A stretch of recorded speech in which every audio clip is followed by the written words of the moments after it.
Hola, bienvenido, all that good stuff. Today's what? Today is a Tuesday, and it is 9 a.m. Tuesday, 9 a.m. here. Good to see all, what is it now? 8 people. Usually it takes some time to get people to come in. Good morning, Mr. Jim. How's everybody doing? How you doing? I have some Vietnamese coffee from Cafe de Lot. It's pretty good. You know, it's not top notch, but it's good for everyday coffee. Now I've got about 2 kilos of coffee right now, so I'm good for coffee for the next month. Don't have to worry about getting coffee. Anyway, today we're going to talk about things to remember when traveling to Thailand, and some of them you may already know, some of them I doubt you're even thinking of, which is why I'm here. But before we get into everything, let's go through the preambles. Hopefully my little cat won't come in. He's been a pain in the ass since the wife came back. He's always a pain in the ass. Cats are a pain in the ass. I've been a dog person all my life. Never wanted a cat. Now, he can be extremely cool. He'll just lay there with you. You're watching a show or something, chilling out. He'll walk up to you, sit with you, and just chill out. But then sometimes it's like he's like running on top of your head while you're asleep. I don't remember many dogs doing that to me. So, anyway, it's good news. The good news, good to hear that. The good news is that the Thai baht is 34.94 to the dollar. That's pretty good news. Let's hope it goes over 35. I hope it does. Air quality here in Bangkok. I want to get out of here, man. I so want to get out of here. Air quality is 76. It's not that bad. It's moderate. But, you know, as soon as I go out, it's a concrete jungle. I'm a bit tired of it, you know. And I hate to say that every stream or every time I talk to somebody, but it's the truth. Okay, 86 degrees as of about 15 minutes ago. High of 94, low of 91.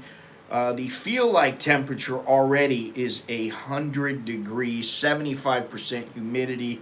It's partly cloudy. There is no real chance of rain. At least that's not what the weather report is saying.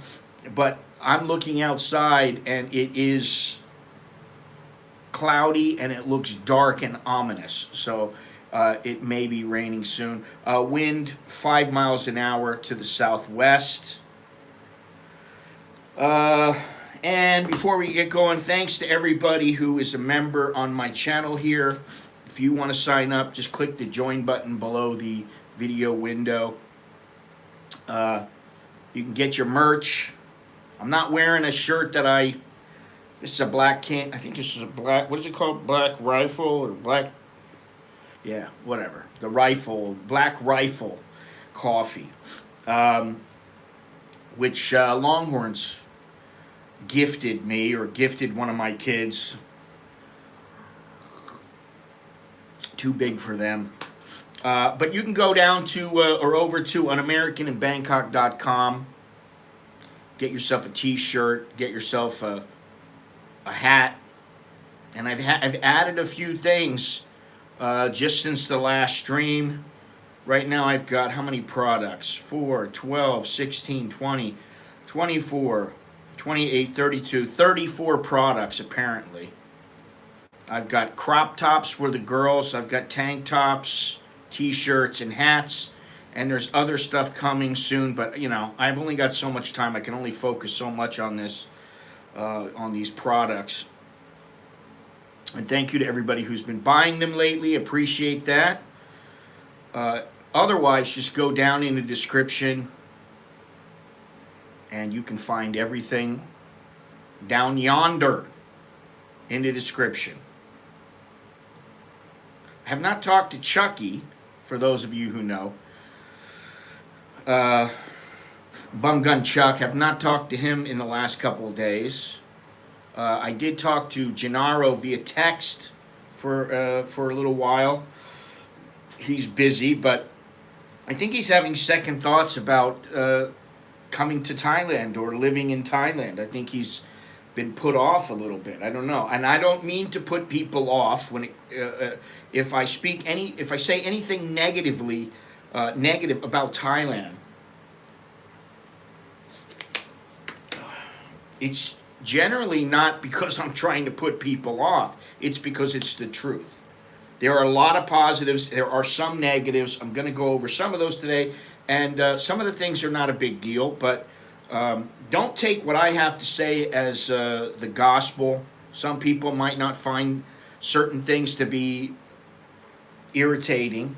I'm at the point where I'm over, people bumping me out of line in 7-Eleven or just cutting right in front of me. At this point I'm like, all right, so what's the big deal? Maybe if I was younger and I was pressed for time and I really cared, I would say something, hey, what are you doing? Get in the back of the line. And sometimes I feel the need to do that, but for the most part, those little things are not an irritant to me anymore. But there are some irritants. Traffic is one of them. Taxis is one of them.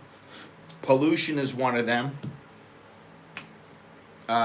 And other than that, though, this is a good place to live, good place to come. Definitely a great place to visit. So, Andy, how are you doing? So we're going to talk about a few things here. I've got a list of about 25 things that you need to remember when you come here, and some people will not even give some of these things a second thought. Like, for me, for the most part, I don't even give them a second thought. Like, one of the ones I have is about taking a tuk-tuk. Now, if you're in Bangkok, if you want to spend a little more money than you would to, say, take a motorbike or obviously to walk or take a taxi, you can always take a tuk-tuk. Or you might find yourself on some journey to a gem shop and the guy is begging you to buy something, or he's begging you to go to the next gem shop so he gets fuel coupons or something like that. But all in all, if you want to, in Bangkok, right now I'm just talking about Bangkok. In Bangkok, for the most part, just stay away from the tuk-tuks. Now, you got a Thai girl with you or something like that, and she's a good girl, and she knows the ropes a bit. She's not some naive little farm girl who doesn't know how to negotiate or anything like that. Okay, then go ahead, trust the girl, go with her. For the most part, the only reason that I've ever used a tuk-tuk with my wife, or with any woman for that matter, it's because I was carrying something that was oversized and wouldn't fit into a taxi. Now, if you've got one of those taxis that they're larger, they're like an SUV, well, then you can fit bigger stuff in there. Now, if you're in Chiang Mai, and I found that in Chiang Mai, the tuk-tuks are a little bit more reasonable. They're not as, what's the word that I'm looking for? Oh, you know what? Hang on a second. There we go. Now I feel better. They're not as mercenary. No. Come on. I already did that. There we go, right there. Okay. What I found is in Chiang Mai, they're not quite as mercenary. Now, that may or may not be true for some people, but with me, I've had good luck there. However, Phuket and some of the other places, they can be right cunts, They really can be just pricks. And, when I first came here, I had my share of run-ins with them. But that's one thing. You know, basically, just remember, if you're thinking about taking a tuk-tuk, make sure that you're getting the right price. And that's not always easy to do for people. But if you are here for more than a couple of days, you should be able to figure it out. There's no reason to get ripped off. I don't like this light.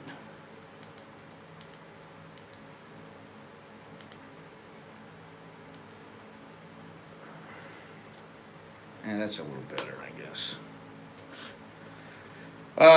So the tuk-tuks are, you know, for most people, especially a newbie, it's a no-no. Now, if you're in a place, like Jim's saying, where that's all you have, you learn the prices. You will learn. And you can ask people. You don't even have to have yourself a woman. You can ask somebody. You say, listen, if I take a tuk-tuk, how much is it going to cost me? Assuming they speak English. You ask them, how much do you think it's going to cost me to go there? And most of the people will tell you legit. They're not, you know, they may say, oh, I don't really know. It'll be 70 baht, maybe 80 baht, maybe even 100 baht. So they're giving you a wide berth. But for the most part, if you remember to stay away from those tuk-tuks, you'll be fine. And if you're a newbie, there's really no reason why you should be out in the middle of nowhere unless you've, you know, this is another thing I'm going to get to in a few minutes, but there's really not much of a reason why you should be out in the middle of nowhere and you don't know anything about the country. Now, if you know a little bit about the country, then obviously things are a little bit different. But I would be very leery, and I am very leery about taking tuk-tuks all the time.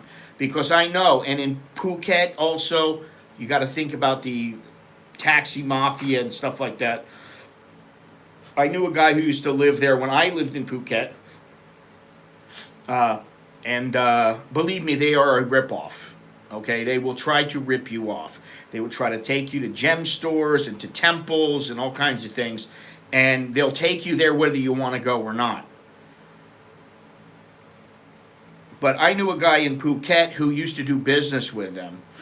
He used to do business with the tuk-tuks to put up advertising from restaurants and hotels and the like. And he always had a hard time getting paid from them. They always wanted to cheat him out of his money. They always wanted to renegotiate after they made a deal. And that's not okay. But okay, that really doesn't have to do anything with a tourist. But I would say just be careful. Be very, very careful. Well, this is the thing. And this is one reason why I learned to speak Thai. Because I can speak Thai to them and say, don't play with me. Because I know they're not security guards. And, you know, you can pay the police if you really wanted to. You can pay the police if you got the money. You pay the police and they'll do pretty much whatever you need within reason if somebody is hassling you. You know, that at first they really tried to, they've got a passive way of approaching things. They're not real hands-on unless you're really doing something bad. You know, the Thai police are pretty mellow. Hey, Dallo, how you doing? For the most part, Thai police are extremely mellow. Now, if you're Joe Ferrari, you might not be quite as mellow. And by the way, Joe Ferrari still has to worry about the death penalty because there is a chance that his case could be overturned and the death penalty could be reinstated. So that's interesting to know. I'm going to say about 90% of the time, tuk-tuks should be avoided. Now, if you know how to negotiate, and I mean, like, if they go, hey, Johnny, how you doing? If they say to you, okay, 100 baht. Now, you think it's 100 baht, but then you get to the place you're going. And they may say, oh, let me take you here. No, I don't want to go there. 5 minutes. And then they take you there. And then they take you somewhere. I take you here. I take you, please. And they want to get you to be the soft-hearted foreigner. But you said 100 baht, now they want 200. Now it's not much money to a tourist. To somebody who lives somewhere and that happens to all the time, you don't want that happening all the time. You don't want to allow that to happen all the time. You know what? Hang on a second here. I forgot to do something here. Oops. There we go. Still hear me. So that's one of the things, the tuk-tuk. Just be careful when it comes to the tuk-tuk. I got to be able to read this in the dark here. What is the other thing here?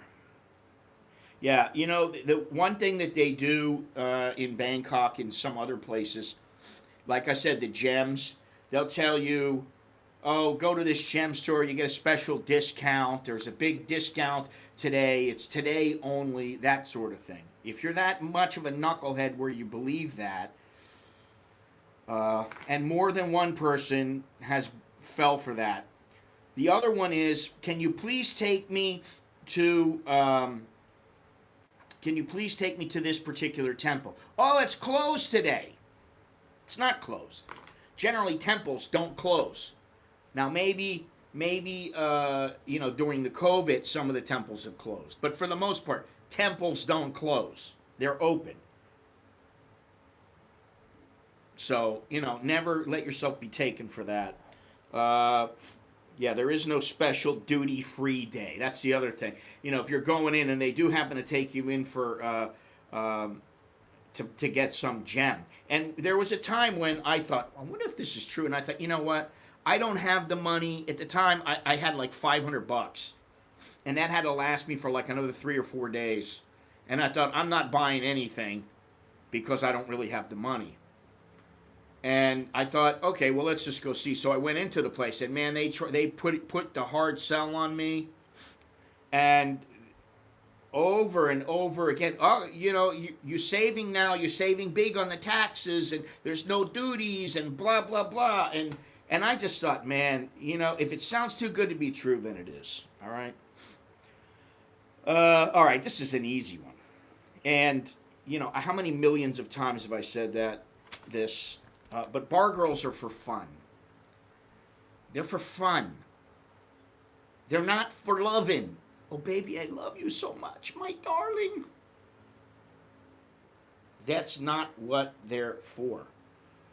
I saw them in Phuket say 100 baht, but the people lived at the top of the hill like a huge hill. The driver tried to drop them off at the bottom of the hill and wanted another 200 to go up. Yeah, that's why you have to be very clear, because that is one of the weaknesses in the Thai language, even when you speak Thai, is the communication skills. They don't have the greatest communication skills, in my opinion. So you have to be very clear. I've had them take me somewhere, and it was all the way on the other side of I forget where it was going. It was like some market or something like that. They took me all the way to the far side of the market, and there was no entrances except on the other side. And then I realized, hey, this entrance is closed. I said, no, take me to one that's open. And, he complained about it, and really, you don't want any hassles with anybody, especially if you're a tourist. You just want to have a good time. But they make it difficult sometimes. But anyway, all right. So I said bar girls are for fun. Have your fun. Go home. Another thing with the bar girls, don't get emotionally involved. I mean, how many millions of times have I said that? How many times have you seen these sob stories online? When will people learn? Hopefully people are catching on now. I don't know. Now, something else, and I know this goes anywhere that you are, you have a visa of any kind, or you are in a foreign country, and that is don't overstay. I know some Thais that overstayed in America, and they were banned for like 10 years. Another guy got banned for life. Don't overstay. There is no reason to overstay. Absolutely none. You know what the only reason to overstay is?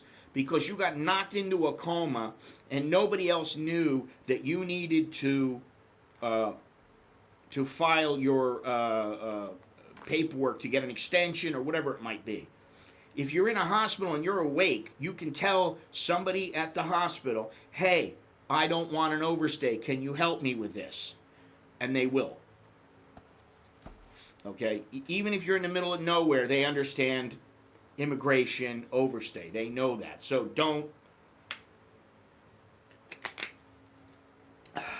overstay. Do I got my more coffee in here? A little bit. Man, after two double espressos. All right, let me look at my little book here. But don't overstay, man. I mean, you can get permanently banned from Thailand. You get thrown in jail.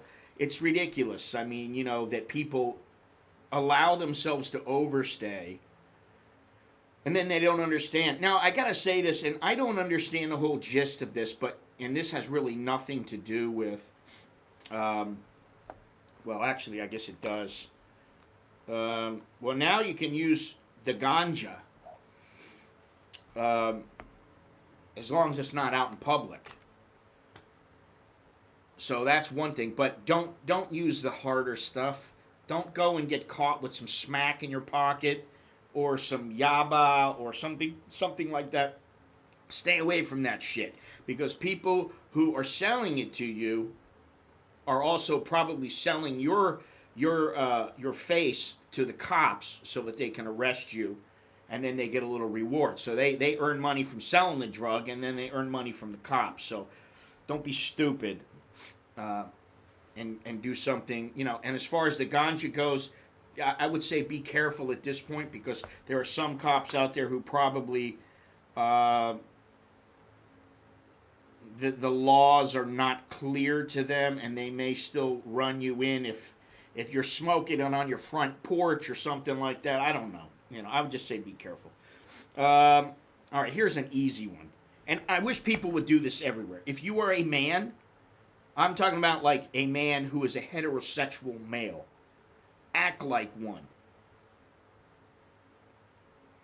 Period. Don't act another way. And I'm not talking about if you lean towards the other side or something. Hey, you are what you are. But if you're a man, be a man. Stand up for yourself. When a woman says up to you, that's what it means. Up to you. Make the call. Make the call. Don't be shy. Don't be, I don't know. What do you think, baby? No. You want to go somewhere? Say, we're going here. This is how we're doing it. You're the boss. You got the gold. You got the money. You're the boss. You're the man. This is Southeast Asia. It's not America. It's not some other woke nation yet. It's Thailand. Be a freaking man. Man up. Yeah. All right. It doesn't mean you can't meet 50-50 with the old lady or something like that. Sometimes you compromise, whatever it might be, but be the man. When it comes down to it, be the man. All right? And, you're expected to be the man. If you're with a woman, they expect you to be the man. They don't want you to be some little shrinking violet. All right, what's this here? Learn a few words of Thai before you come to Thailand. If you are it doesn't matter if you're an expat just moving over or you're a tourist who's coming over and it's your first trip to Thailand. Learn a handful of words. Learn hello, goodbye, thank you, how much. That's 4 words right there that, or learn not spicy. Something like that. I like, I don't like. I mean, this is what I learned in the beginning. I learned, basically, I would learn cold, hot, good, bad, yes, no, go, don't go, those kind of things. The rules about smoking ganja are just do it privately. That's basically the rule. Don't be out puffing a bird out in public. I don't know what the rule is if you're rolling it up out in public. I don't really know, but I don't think I'd want to take a chance on it. All right, let's have a couple more, because I made these up. I mean, I've known about these for a while, and I've written them down a couple times, but I made some of them up as I went. I'm sure I forgot a few things, but Yeah, but learn a few words. Here's another one. and you should remember this. If your girl is like, oh, you lovely, oh, nalak magna, oh, so lovely, oh, you're so handsome, oh, handsome man. When she gets pissed off at you, forget about it. You're not that handsome and you're not that cute. Left, right, straight. And usually you're only cute and handsome when they're happy. You might be handsome. You might be, extremely handsome. But if they get pissed off at you, really pissed off, that doesn't matter. You're still on their shit list. And that goes anywhere, but especially here. Oh, you lovely. You asshole. That's how it works. A fat wallet increases you from a 5 to an 8. And that's why I'm a 10, A fat wallet increases your ranking from a 5 to an 8. So if you're a 5, now you're an 8. As long as you got a big kapow hang. Alright, you guys might like this one. They're all good girls, and 99% of them are full of shit. But most guys, they just want to have fun, so they don't really care if they're a good girl or not.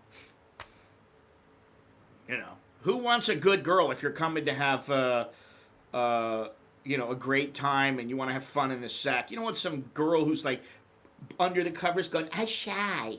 Oh, no, touch me. I shy. I want to go sleep now. No, that's not what guys want. At least the guys I know. Guys I know and people in the chat here, they're either too old and they're like, oh, well, I don't know. I don't want it.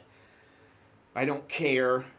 Or they're like, hey, she better jump on it, so to speak. All right, let me go on here. Yeah. But, you hear them all the time. I good girl. I don't want you then. The hell do I want you for? I want you to be a good girl if I'm interested in you long term, and a bad girl in the bedroom. What is it that they say? A lady in the evening, a whore in a cook in the kitchen, and a whore in the bedroom. Something like that, right? Not to be too blunt, but another one, temper your expectations. That's in life in general. But here in Thailand, I think it really does pay to, I think I've told this story before, but it's happened to me. I can remember 2 times where I really was like extremely disappointed.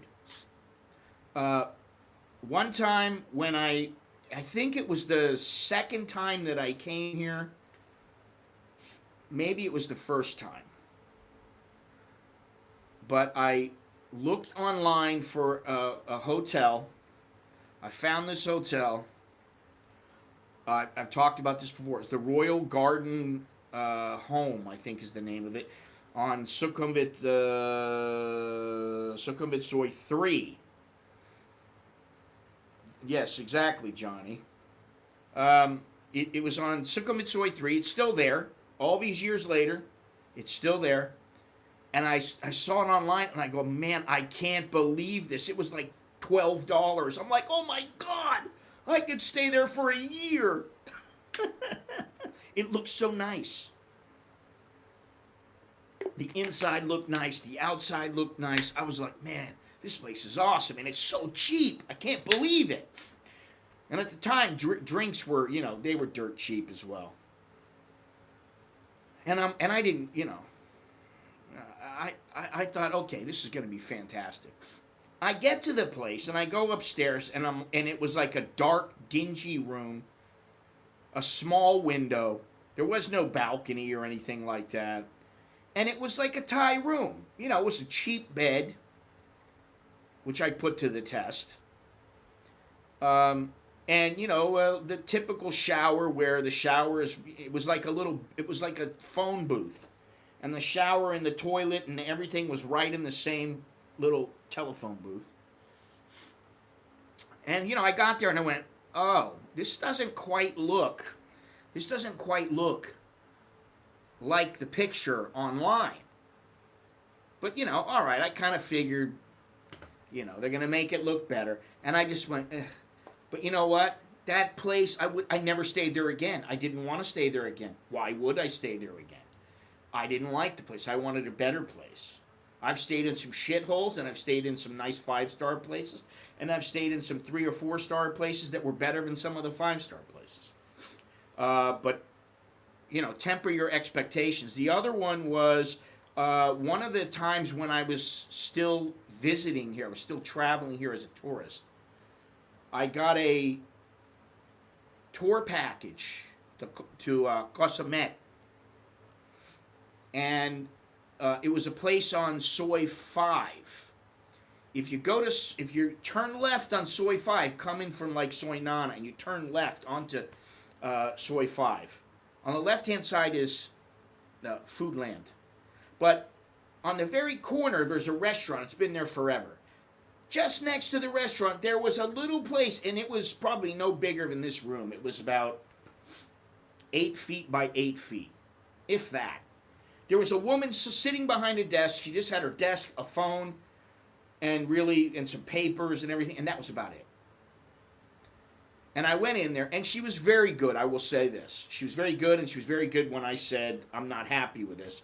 She gave me this, this big, I'll give you a special deal, special price. And so she gave me this tour to go to CASHAPP, rather, and I went with this girl. And, she didn't care. But, I get there, and I go, the fuck? This is what? What am I getting here? This is bullshit. This is not what I signed up for. So I didn't even have a mobile phone. The girl had one. So I called up the lady.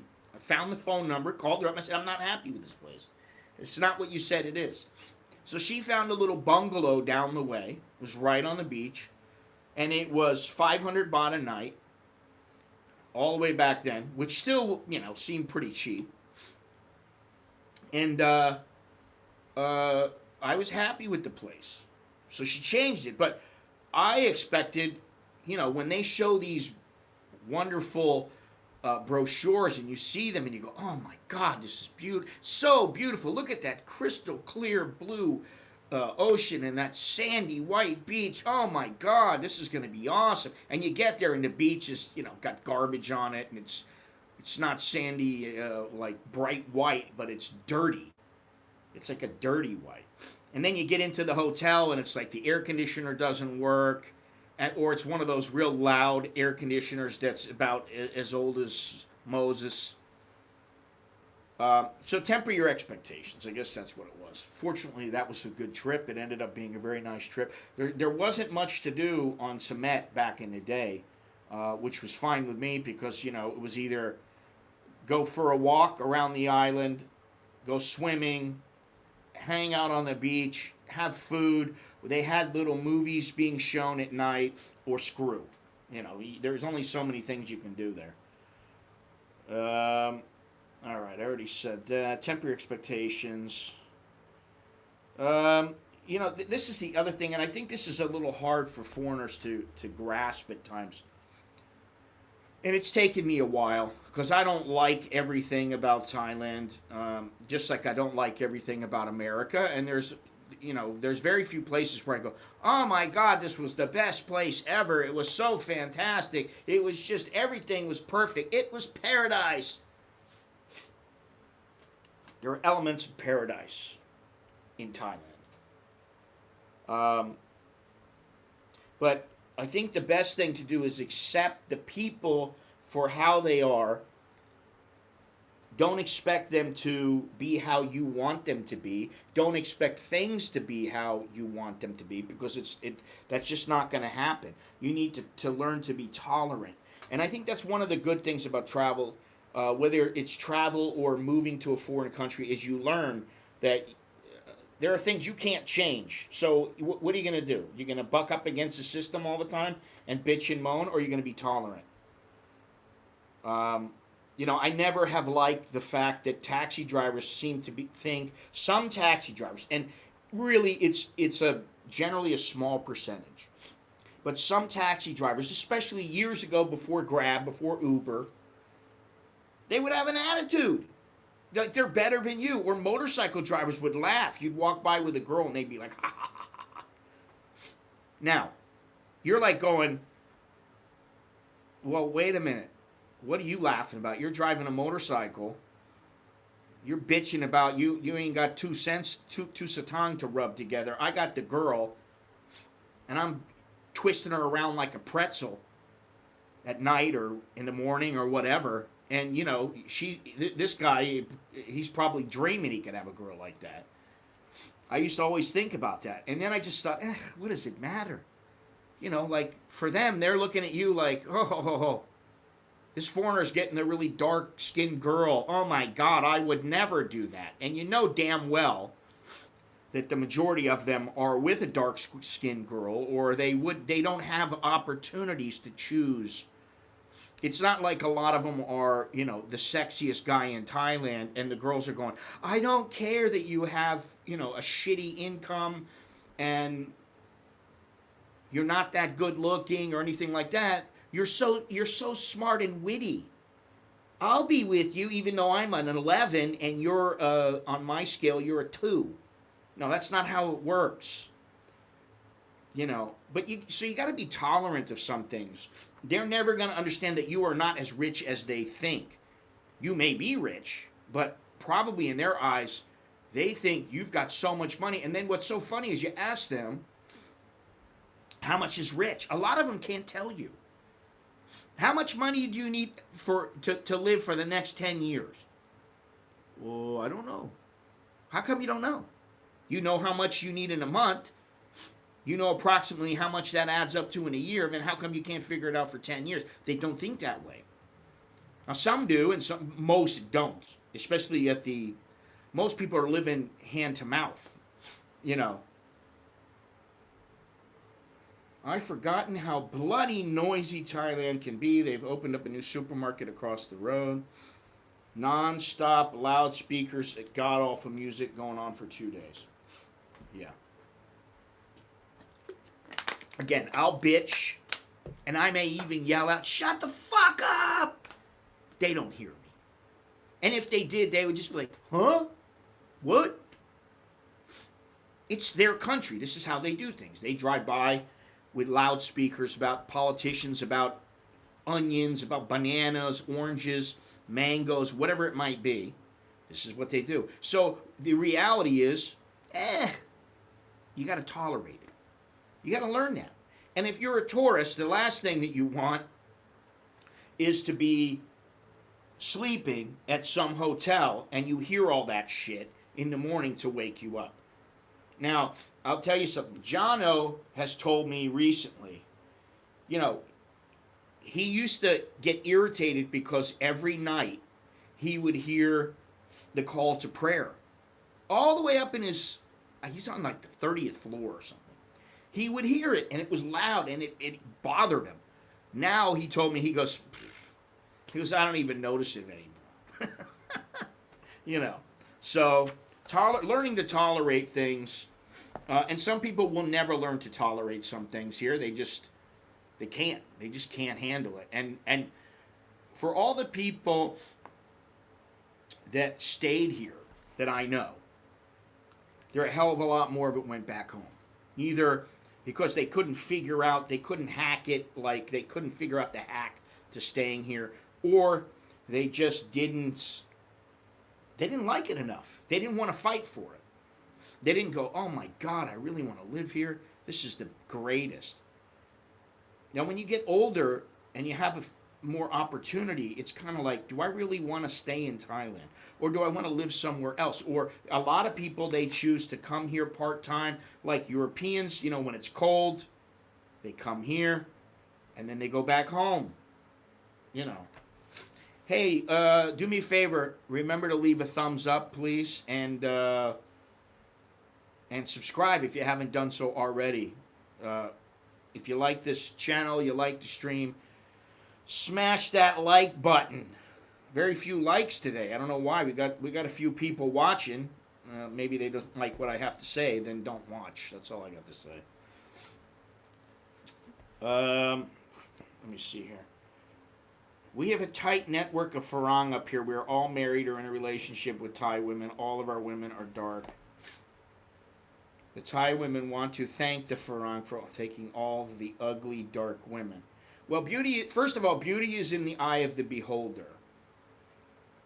So what they think is beautiful, other guys might think is ugly.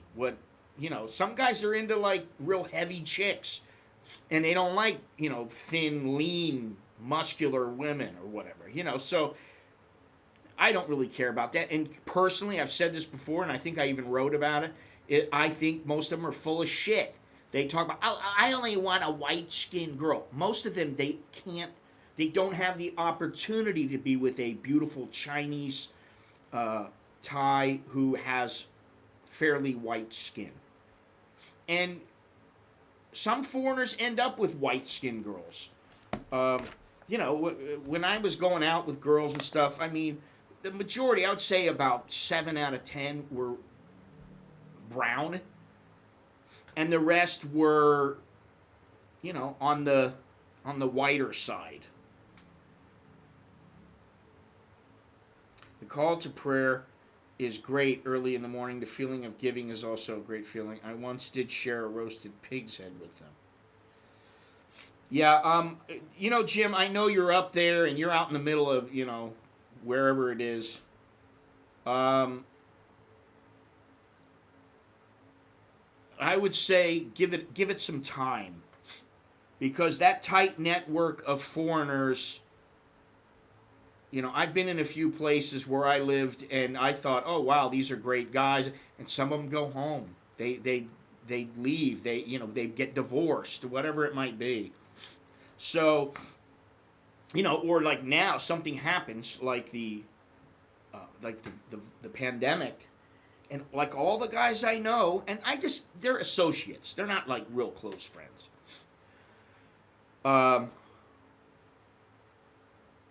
They're gone. Those guys are gone. All these guys are gone. And so I am a little hesitant to make friends with people, like really close friends with people. I have a couple of close friends here. Guys who I know for 25 years, but I'll tell you what, one guy, he just left. He went to Cambodia for a few days, for a week, and then he went back to the U.S. He's in the U.S. now. And when he comes back, he's going to come back to Thailand. He's going to gather up the stuff he has, and he's going to bring it all to Cambodia, and he's moving to Cambodia. One of my best friends here. Now, I mean, Cambodia is, a hop, skip, and a jump, really. And I can always call him on the phone, but he's been one of my best friends for really about 28 years. I met him right when I came here. So, I always... It's a little bit transitory here.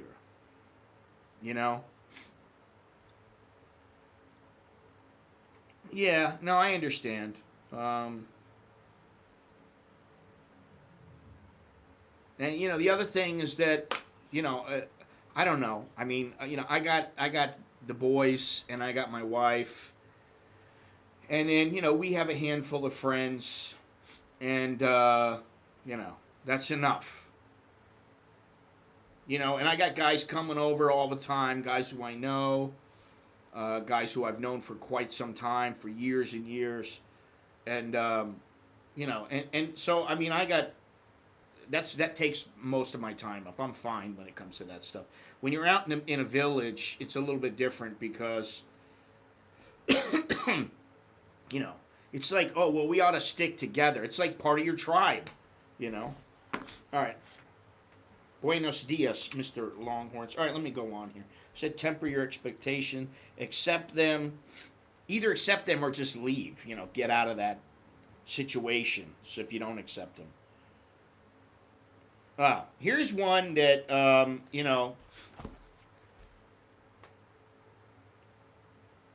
if you're a bit on the weak side when it comes to women, don't do it.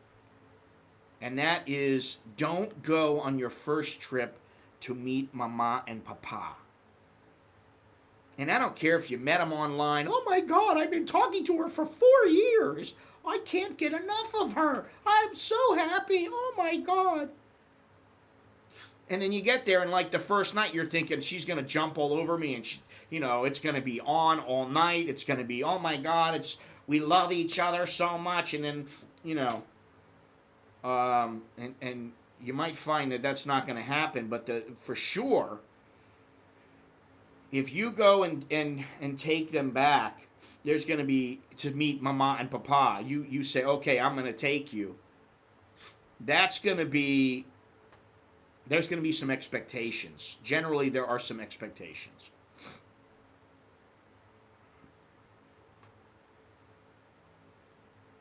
So, all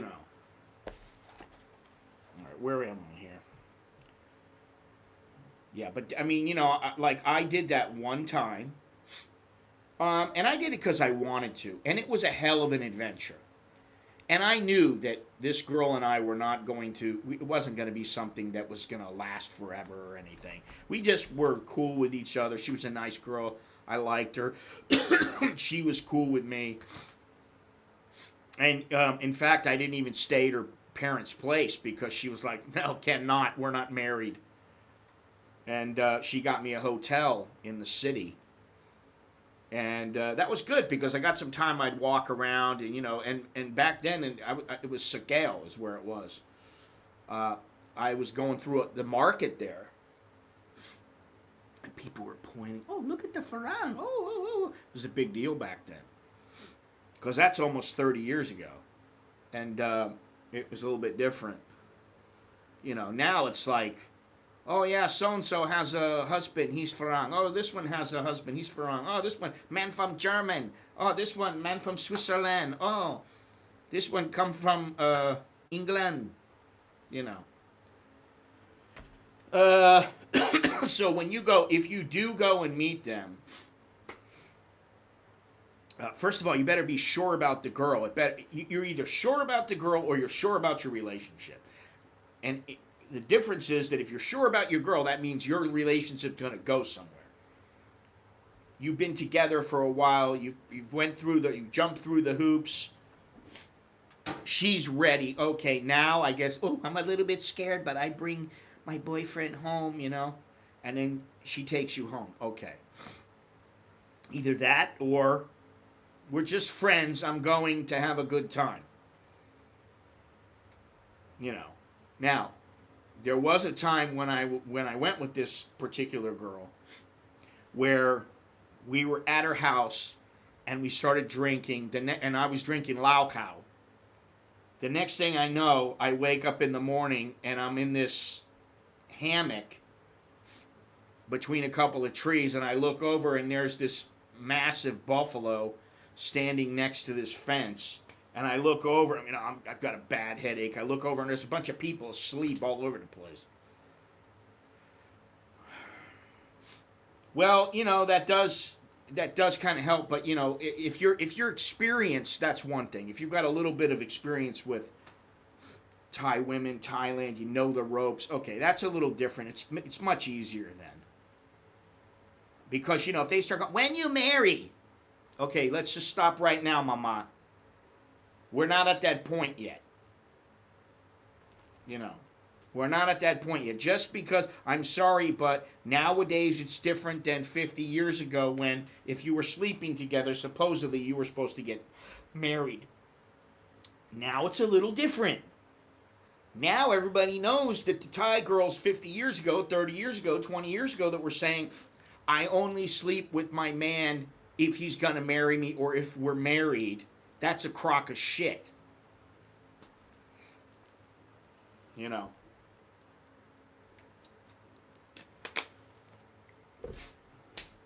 I saw this show it was on Netflix, about the Church of, Latter-day Saints. I forget the name of the documentary, but it was a 4-part documentary. It was fascinating. And I was like, so these girls, they like a guy and they can't go to the guy and and go, man, I want to hook up with you. Let's start dating or whatever. Let's go out. Let's spend time together. No, it's not like that. Now, I don't know if it's changed from when they were talking about everything that went on, which the founder was involved in some bad things. I don't want to talk about it here in the chat, but he was involved in some really bad things. But apparently, they seem to think that it's okay if there is penetration but no movement. And that if they have a friend bouncing on the bed to actually make movement but they're not moving, that is acceptable. So people will do whatever they can to get it in, even if it's a religious thing or not a religious thing, whatever it is, they will do whatever they can. They will skirt the laws, the issues, the codes, whatever it might be. They will do that because everybody, damn near everybody, wants to get it in. Carlos, good morning. It's hanging. It is hanging. Let's see, what else do we have? I already said the last thing that I was talking about was don't go and meet Mama and Papa on the first trip, and really only go if you feel comfortable and you know a little bit about the culture. Now this is one that I think people should remember, because a lot of people seem to forget this, and they think that because the Thai girl is smiling at them, because the Thai girl might even ask them questions and start talking to them. They think, oh, they're so interested in me. No, they're being polite. They're making conversation. Do not mistake politeness and flirtatiousness as the same thing as wanting to get involved with you in a physical and emotional relationship. Be very careful about how you tread. And I've seen this happen several times. The first time was with an old guy who basically just tried touching a Thai girl's hand who was a waitress, and she flipped out. She was probably 20 years old, and this guy was like 65. And he touched her hand, and she's like, like, what the fuck are you doing?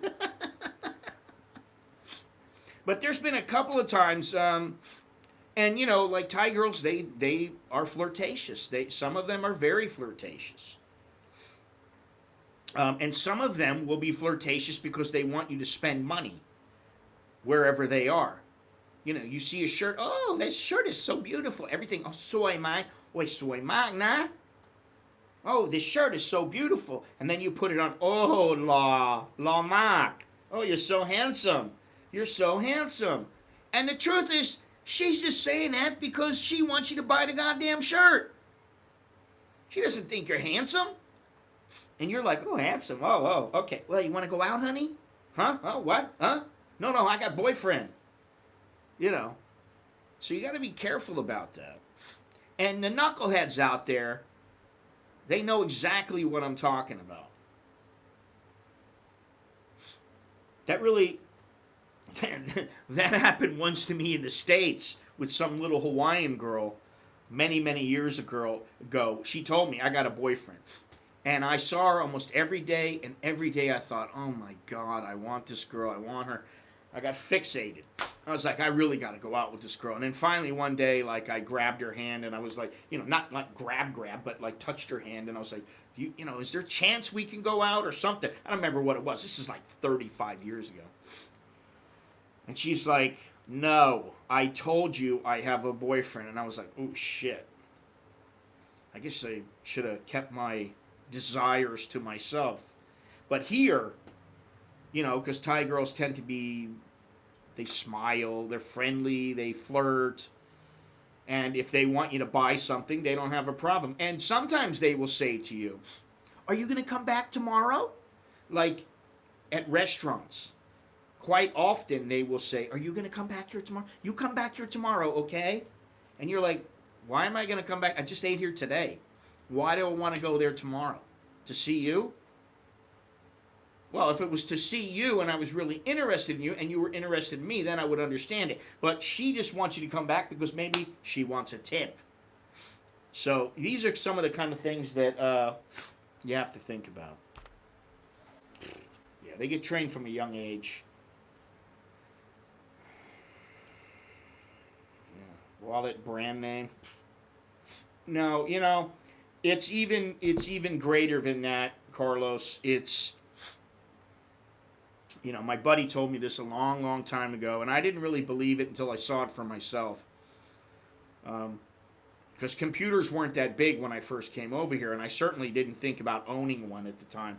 Because I was like, when am I going to own a computer? I don't really need a computer here. That's how I thought. Didn't have a mobile phone, and then it started becoming bigger and bigger. But, when they go into your apartment, they're looking around. When you're wearing clothes, they look, oh, he's got Rolex. Ooh. Oh, look, he's wearing a Boss shirt. Oh, look, he's wearing Gucci shoes or whatever it might be. They know this shit. And in their head, they're going, oh, he got big money. Then they go to your apartment or your hotel. What hotel you stay? Oh, I stay at the Somchai's Slumlord Hotel. Oh. Okay, okay, oh yeah, I know this place. But if you go, I'm staying at the Oriental, I've got a suite at the Oriental, it's on the top floor. Oh, how much you pay for this? I pay 12,000 baht a night. Oh, you get discount? Boyfriend tell me before he paid 25,000, but maybe he was lying to her. But there are some that are out there that are like that, and this is in Western culture. Eastern culture, every freaking culture, they want to know, which is why you don't want to flaunt it unless you really got plenty of dough to where you go, I don't give a shit. I'm flaunting it because this is what I want to wear. This is what I want to have out there. This is what I want to put out to the world. And if she wants money, well, she better be a hot money chick that I'm willing to spend the money on and spend the time with. Okay. Where are we now? Well, in relation to this, politeness and flirtatiousness does not always dictate their desire, or does not always mean that they are willing to hook up with you. A smile is not always a smile here. It can be a defense mechanism. It can be a way to say, "You son of a bitch, I'm gonna get you," or it can just be a smile. But sometimes people are not intuitive enough, or it's too difficult to figure out, and they just don't know what the deal is. So, what's another one here? Oh, be respectful with police. If a cop asks you to, hey, what are you doing here? He might only be interested in you because he hasn't talked to a foreigner in a couple of months. He might not really give a shit who you are, what you're doing. Now, if you show up and you go, well, here's my passport. I'm sorry, I'm overstayed 3 years. Well, that's not gonna go over well. But if you got your shit together and a cop asks you, hey, what are you doing? You just go, oh, I'm sorry, I don't speak Thai. Here's my passport. And in 5-10 minutes, you're gone. He might say, you like Thailand? Yeah, I love it. Now, another one that I didn't write down, and I'm just thinking of, stay away from the subject of the monarchy. As much as you might want to talk about it, don't talk about it. Another one, if you are in a taxi and a taxi driver asks you, so, you like Thailand too much? You love Thailand, huh? Oh, I think you love Thailand. You come 2 times, 3 times, you come Thailand. You come ประเทศไทย you มาประเทศไทย oh ชอบมาก I think you love Thai lady. What are you gonna do? You want to go, well, yeah, I love Thailand, but there's there's a couple things I don't like asshole taxi drivers. No, you just, and even now, One thing that I do all the time is I let them say their hello if they're going to say hello. I say Sawadee Cup. I always say Sawadee Cup to them when I get in. I tell them where to go. I try to make sure they know where to go. And I sit there for a minute or two. Sometimes it'd just be like, oh, I think you can speak Thai so well. Oh, your Thai very good. Oh, thank you, thank you. And then if they don't say anything else in a minute or two, boom, in go the headphones. And then I know they're not going to bug me. Now, if the guy is especially friendly, seems like a really nice guy, then I don't put the headphones in and I talk to the guy. But, most of the time it's the same questions. How long you stay Thailand, where you come from. Once in a while they'll ask you your name. So. Okay, let's see here. I can't see without my glasses and it's dark here. It's dark all around me and then it's white right on me. Okay, speaking of taxis, it's very simple. There's a couple of little rules. Taxi doesn't want to use the meter, find another taxi. If you are in a place where you, like Phuket, where you need to pay a certain price, like in Phuket, it might be 600 baht to go from point A to point B. Find out the price before you go. That's what the internet is good for. Learn the price. I mean, I've been in the airport, and I wasn't sure what's a good price. I see the price up on the wall, but I'm like, I don't know. I look at what's a good price. The price I'm looking at, I look at a couple different pages. Oh, it's 700. It's 650. It's 800. So then if I'm getting it for 600, I'm like, okay, this should be a good price. And if you're getting a receipt and all that other kind of stuff, okay,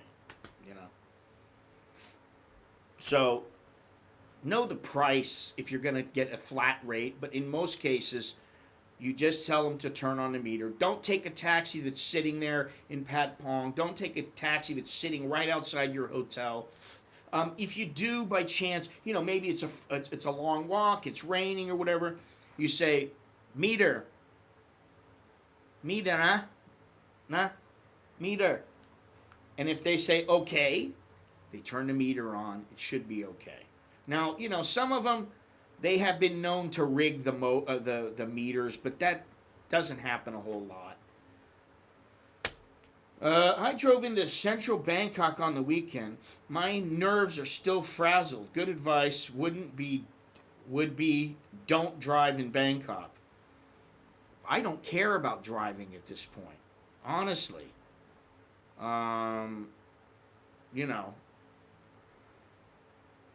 Really, I don't really care because I can get just about anywhere in Bangkok, and if it comes down to it, I just go, hey, I'll pay you 200 baht to take me to this place, buddy. Can you I've done it out in the boonies where everything was shut down, and I was like, how am I going to get back?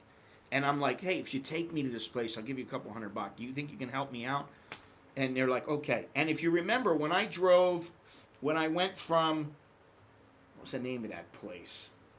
Punamron or something like that. It was over a little ways from Kanchanaburi, and I was coming in from Myanmar, and I had never went across the border that far south. And I didn't know it, but there was no way for me to get to Kanchanaburi because the buses had already left, and there was no other buses, and this is before the pandemic. And there was some girl in a minivan. And she had been driving people around, and she was not a minivan that would go to Kanchanaburi. That was not what she did. She just drove from the border into the little town where I was at in Punamron. And then I started talking to her. I started speaking to her in Thai. And she actually said, do you mind if we go to my house? And I was like, no, that's all right. And we changed from a minivan to a little car, and it was a lot more comfortable, and it was, I don't know, maybe she was trying to save gas, I don't know.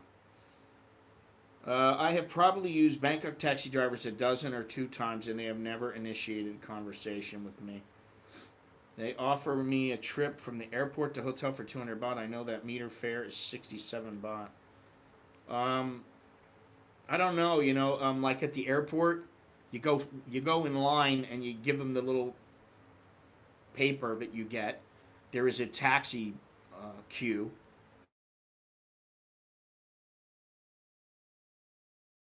I'm waiting for a UPS package to come in here, and I thought that's who it was, but or I wouldn't have answered. But I've been getting almost every day now. I'm getting junk mail, junk phone calls, and I don't know why. The reason I answer is because usually we are waiting for something, whether it's a Lazada order or UPS or Amazon or something like that, which is why I answer the phone.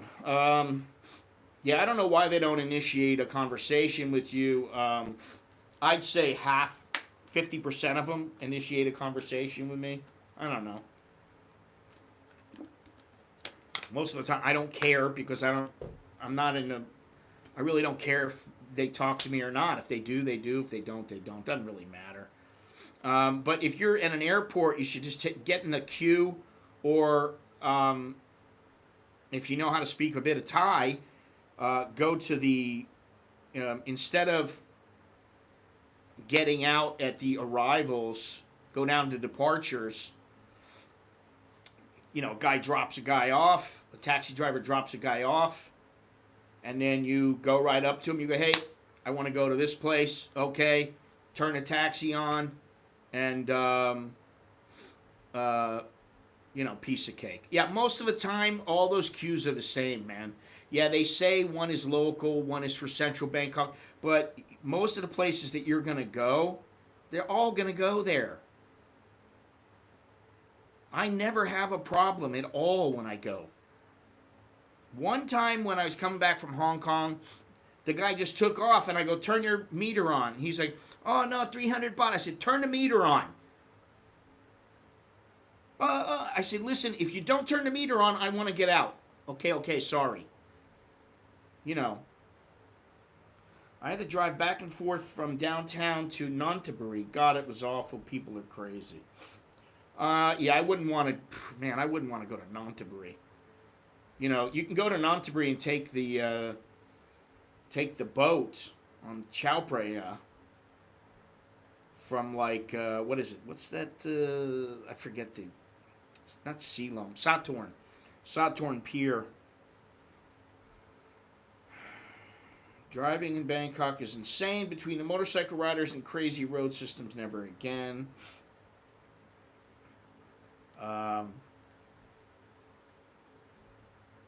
Yeah, I mean, sometimes there are long queues at the airport, but especially at Don Mueang. I don't like going to Don Mueang. I don't want to go there. I have no desire to go there. I always try to get around that. Now,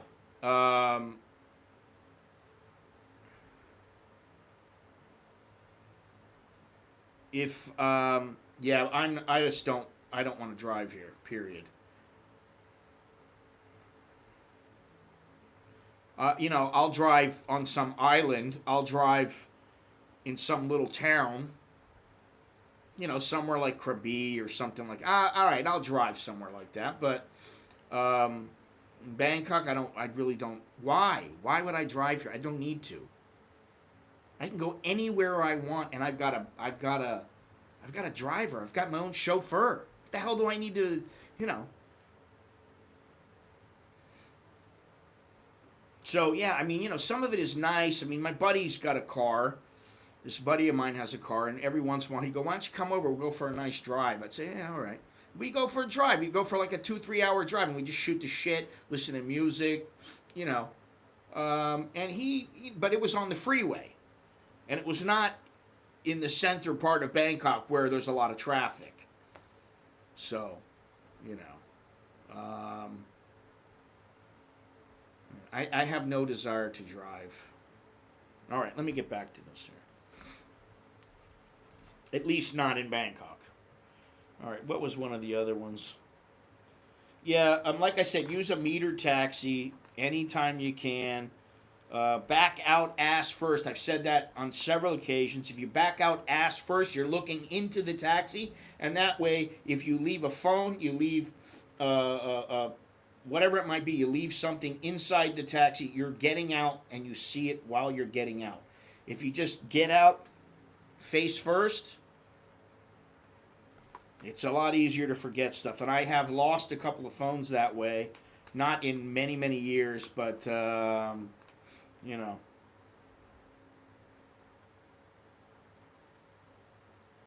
And if you really have a problem with taxis, just take a Grab. Generally, if you take a Grab, you're not going to have any problems at all. It's be a piece of cake. I already said don't take a taxi that is sitting. Now, when it comes to 90-day reports, first of all, and I forgot this, if you're on a tourist visa, you don't have to do a 90-day report. The way that it works is if you are going to be here longer than 90 days straight, you need to file a 90-day report, and that is if you are on a non-immigrant visa. If you have a visa other than a tourist visa. And that is different from your visa or stay of extension. They are not linked together. You know, if your visa is going to expire or your stay of extension is going to expire, but your 90-day report may not be expiring until afterwards, you're not good until the 90-day report. You're only good until the stay of extension expires. Then you need to get a new stay of extension, and then you will just renew your 90-day report by the date of the 90-day report. So they are completely separate. And I find them quite easy, but you can go to agents and have them do it for you for like 500 baht, 1,000 baht. They'll do all of them for you. Or you can just go do what I do, which is go online and do it that way. And it's very, very easy now online. However, you may not be able to use certain browsers. If you're having problems, use another browser. There's a tip right there. I do all of the driving outside of the town. Took does the driving in the city. Yeah, you don't need to bring your passport with you everywhere you go. Just make a copy. You can take a photo of the passport page with your photo on it, a photo of the place where your visa or your entry is in, your entry stamp, and really that's all you're going to need. And if you show that to a cop, that'll usually suffice, or a copy of it, like a physical copy, that will suffice. And if they really have any problems with you, generally the rule, if you don't have anything, the rule is that you should be able to get to your residence or wherever your passport is, like in a hotel, within 1 hour. Now, I'm sure they're not going to time it and say, you have 60 minutes. If you can't get back to your passport within 60 minutes, we're going to throw you in jail. That's not what's going to happen. So, all right, what else do I have here? Having a hard time. Time goes by, I get blinder and blinder. More and more blind. Let's see. Okay, here's one about food. And I already know this one. This is a real easy rule to remember. If you go to a place, a little restaurant, a little shop house, and it looks grubby and grimy, and there's nobody sitting there, then don't go to it. It probably is grubby and grimy, and the food might not be all that clean. Their hygiene might not be that good. If you go to a place and it looks spotless, there's a lot of people there, it's a very popular place, you're probably okay to go there. Chuck told me the other day, oh, I never eat street food. And I'm like, well, you're missing out. You're missing out. You really are. If you don't want to eat street food, you're missing out. Jono doesn't eat street food. I don't even know if he eats Thai food. Now, Chuck does eat Thai food, because when I met him the other day, he was sitting at this little Isan restaurant, and I don't remember exactly what he was eating, but I had some Chiang Mai sausage, and with the cabbage and whatever else comes with it, the the peppers. So if you see a place and it's fairly clean, you should be able to go there and eat. And most of the time, you might get a little diarrhea. Once in a great while, maybe you'll get food poisoning. I've had food poisoning like twice in all the time I've been here. And I've eaten at some places that were pretty hardcore. I mean, places where it was like a hut, and that was where you're eating, and you're like, man, I don't know where or what's going on here, but it's the only place to eat. I'm going to eat here. Yeah, I mean, some people are like, oh my God, I'm going to die from this. And I guess you could. Some people could die. But, well, I don't know. The third option is a place that's grimy but has a big lineup. Follow the crowds.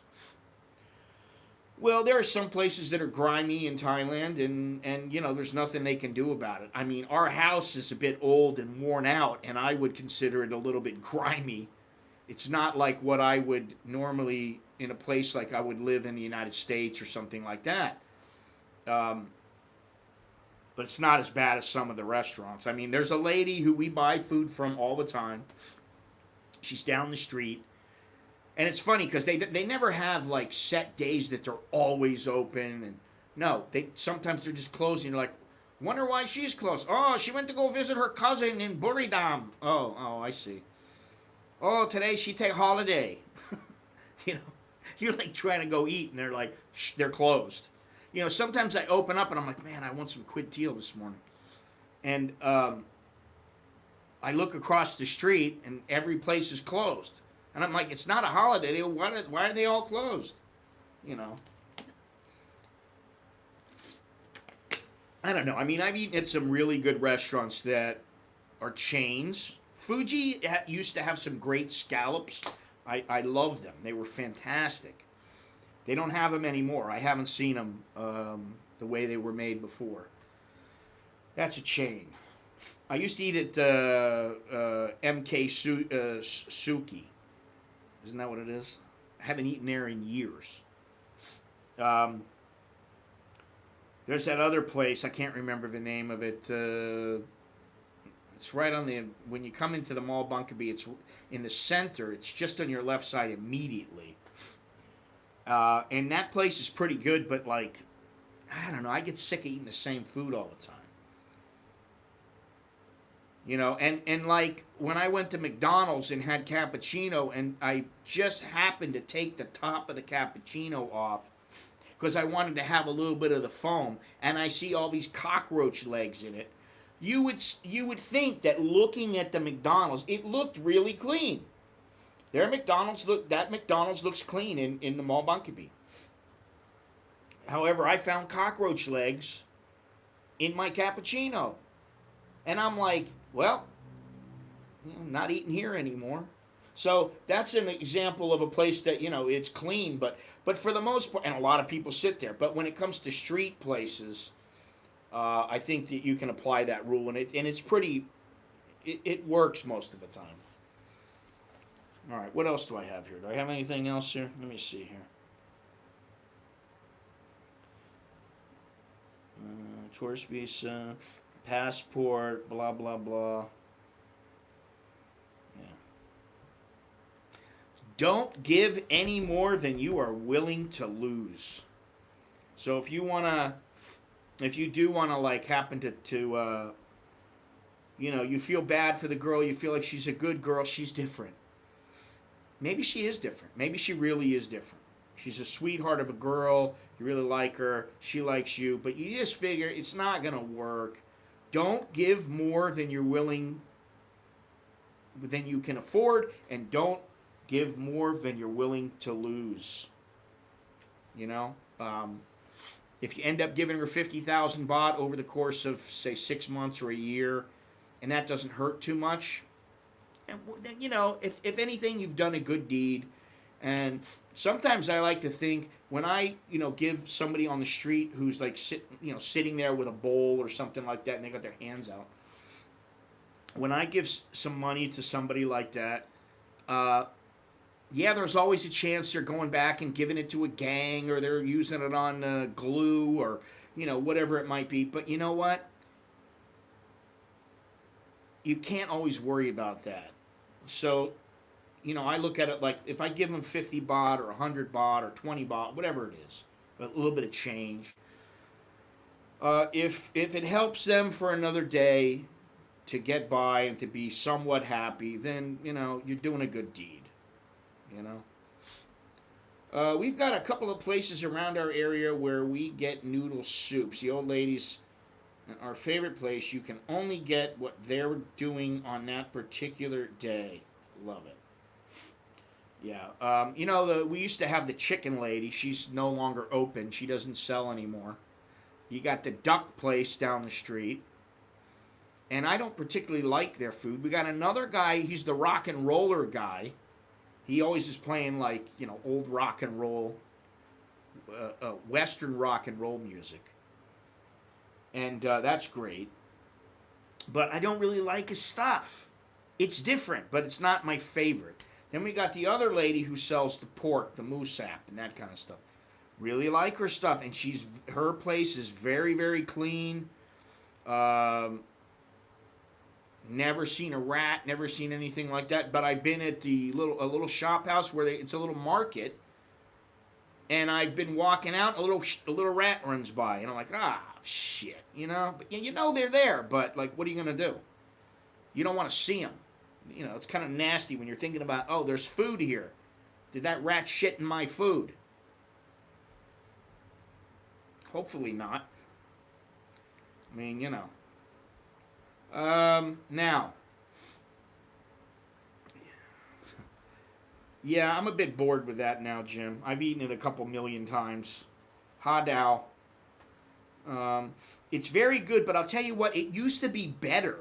I don't know why it's not as good. It could be me, but I used to like the way they cooked it in the past. I don't particularly like it as much anymore.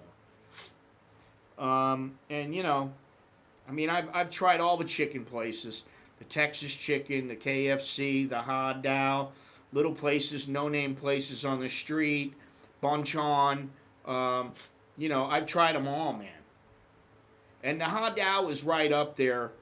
But like I said, I've grown a little bit tired of it, you know.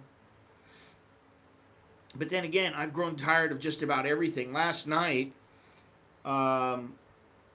Nicholas went to go train in Muay Thai at the gym. There's a gym up the road, and he's been training. And I told him, when you come home, we need to get some cat food, and you need to get us some dinner. So I gave him some money, and you know, he gets the cat food or whatever, and then he forgot to get some of the other cat food that I told him to get, because the cat likes the dry food and the wet food. But he brought home some pad thai for himself and for Alex, and he got me some khao kha mu,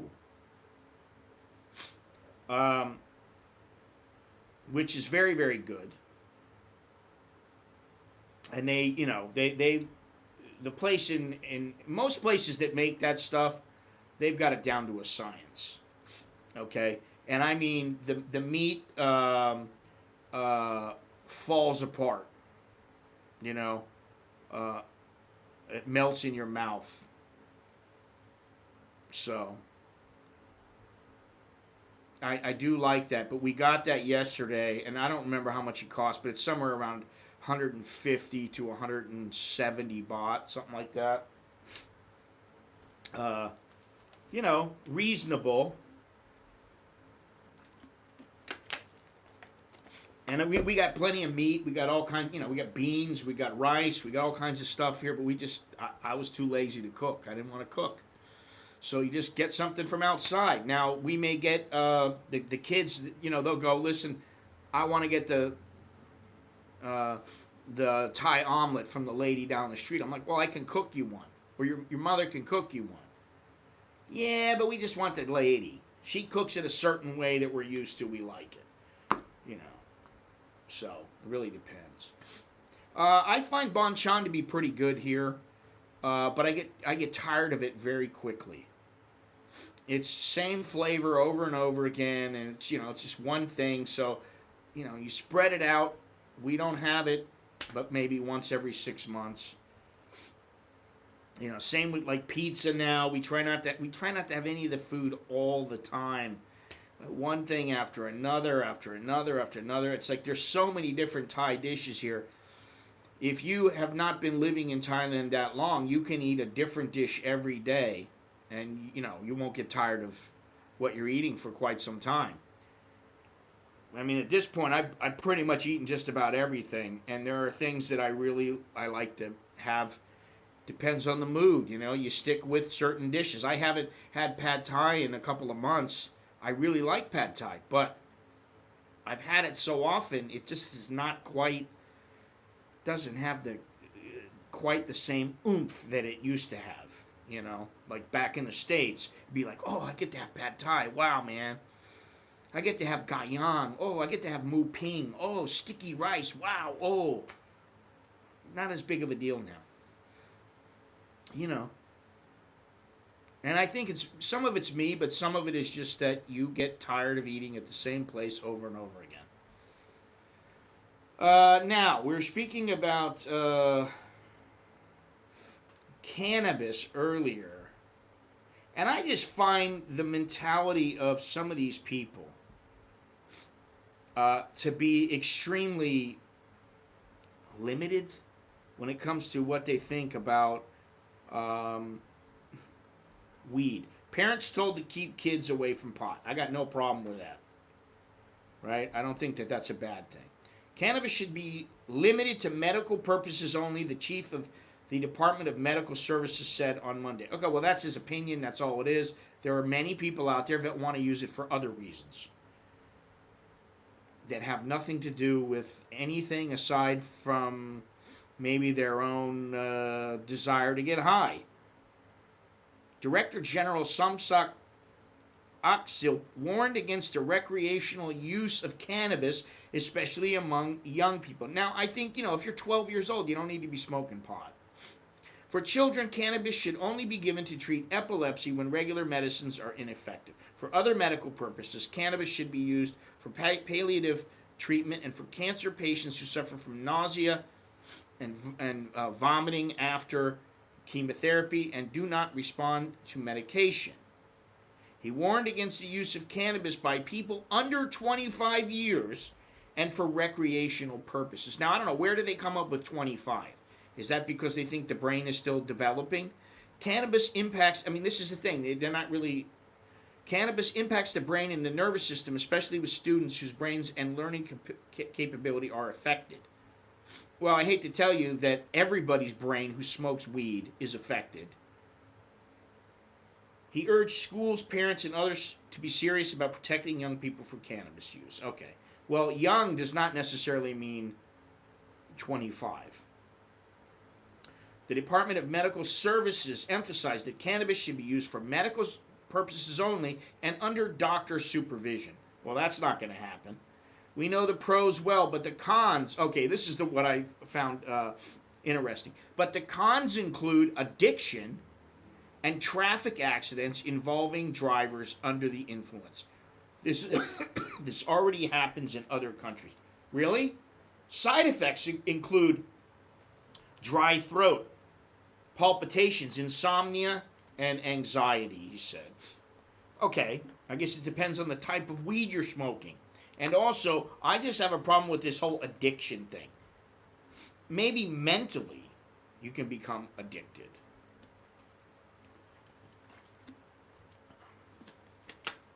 Maybe. I don't know what the tests have shown. But traffic accidents? Hey man, I'm like 2 stone. Oh shit, I just hit a truck. How many times does that happen? Where's the records on that? See, there's no studies that they've talked about in here. There's none of this. Dr. Somsak said that the department has already set up, and I'm just saying I'd like to know these things and be sure about it. I'm not going to run out and jump in a car and smoke a bunch of weed or anything like that, but I'm curious. The department has already set up the hotline 1165 where people can seek advice on proper cannabis use. Of course, if you're using it medically only. He said more meetings are expected to discuss the pros and cons of cannabis use. Meanwhile, our friend, Deputy Prime Minister and Public Health Minister Anutin Chanwirakun, said he expects that a cannabis and hemp draft bill, which passed its first reading last week, will become law as quickly as possible. He said a House committee on vetting the draft bill will consider all public concerns about improper cannabis use, especially among adolescents who are regarded as the riskiest group for recreational use. I don't understand this, but okay. I understand if you're like a teenager, 14, 15, 16 years old. Okay, I understand it's not a good thing for you. I can understand that. Mr. Anutin said he was thankful for public concerns over cannabis use raised by many stakeholders. The Ministry of Public Health will look into those concerns seriously. But he wanted to make it clear that the ministry had supported cannabis only for medical purposes and for stimulating the country's economic growth. So it's about the money. And of course, for, to take care of you medically. Yeah, okay. I mean, I think that's great. But let's face it, people, the majority of people are not smoking weed because it really helps me medically. No. Mr. Anutin said improper use of cannabis, I want to know what that is, what that means, has nothing to do with the government's policy on cannabis. Concerns over the recreational use of cannabis followed the plant's decriminalization last week, with doctors citing problems surrounding a lack of proper regulations. Okay, I mean, I guess maybe, you can get cancer from it. Yeah, you're going to have dry mouth. That's called cotton mouth. So I don't really understand all this other stuff. Let's see here. Chuck the Farang with special needs, no bum gun, no street food. Yeah, he's got some special needs, all right. Bum gun Chuck. I need to know if he's been, practicing with the bum gun. I got to sneeze.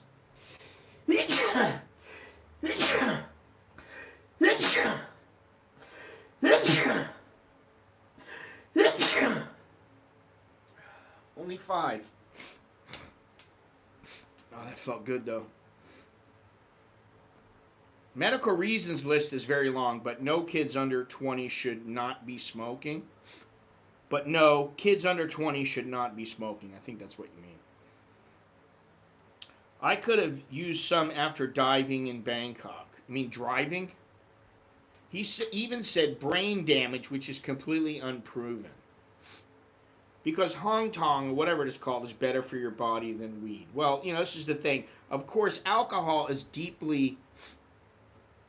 I don't know what it is. But I think a lot of people believe that alcohol is okay. Weed, oh my God, it's a drug. Well, alcohol is a drug too.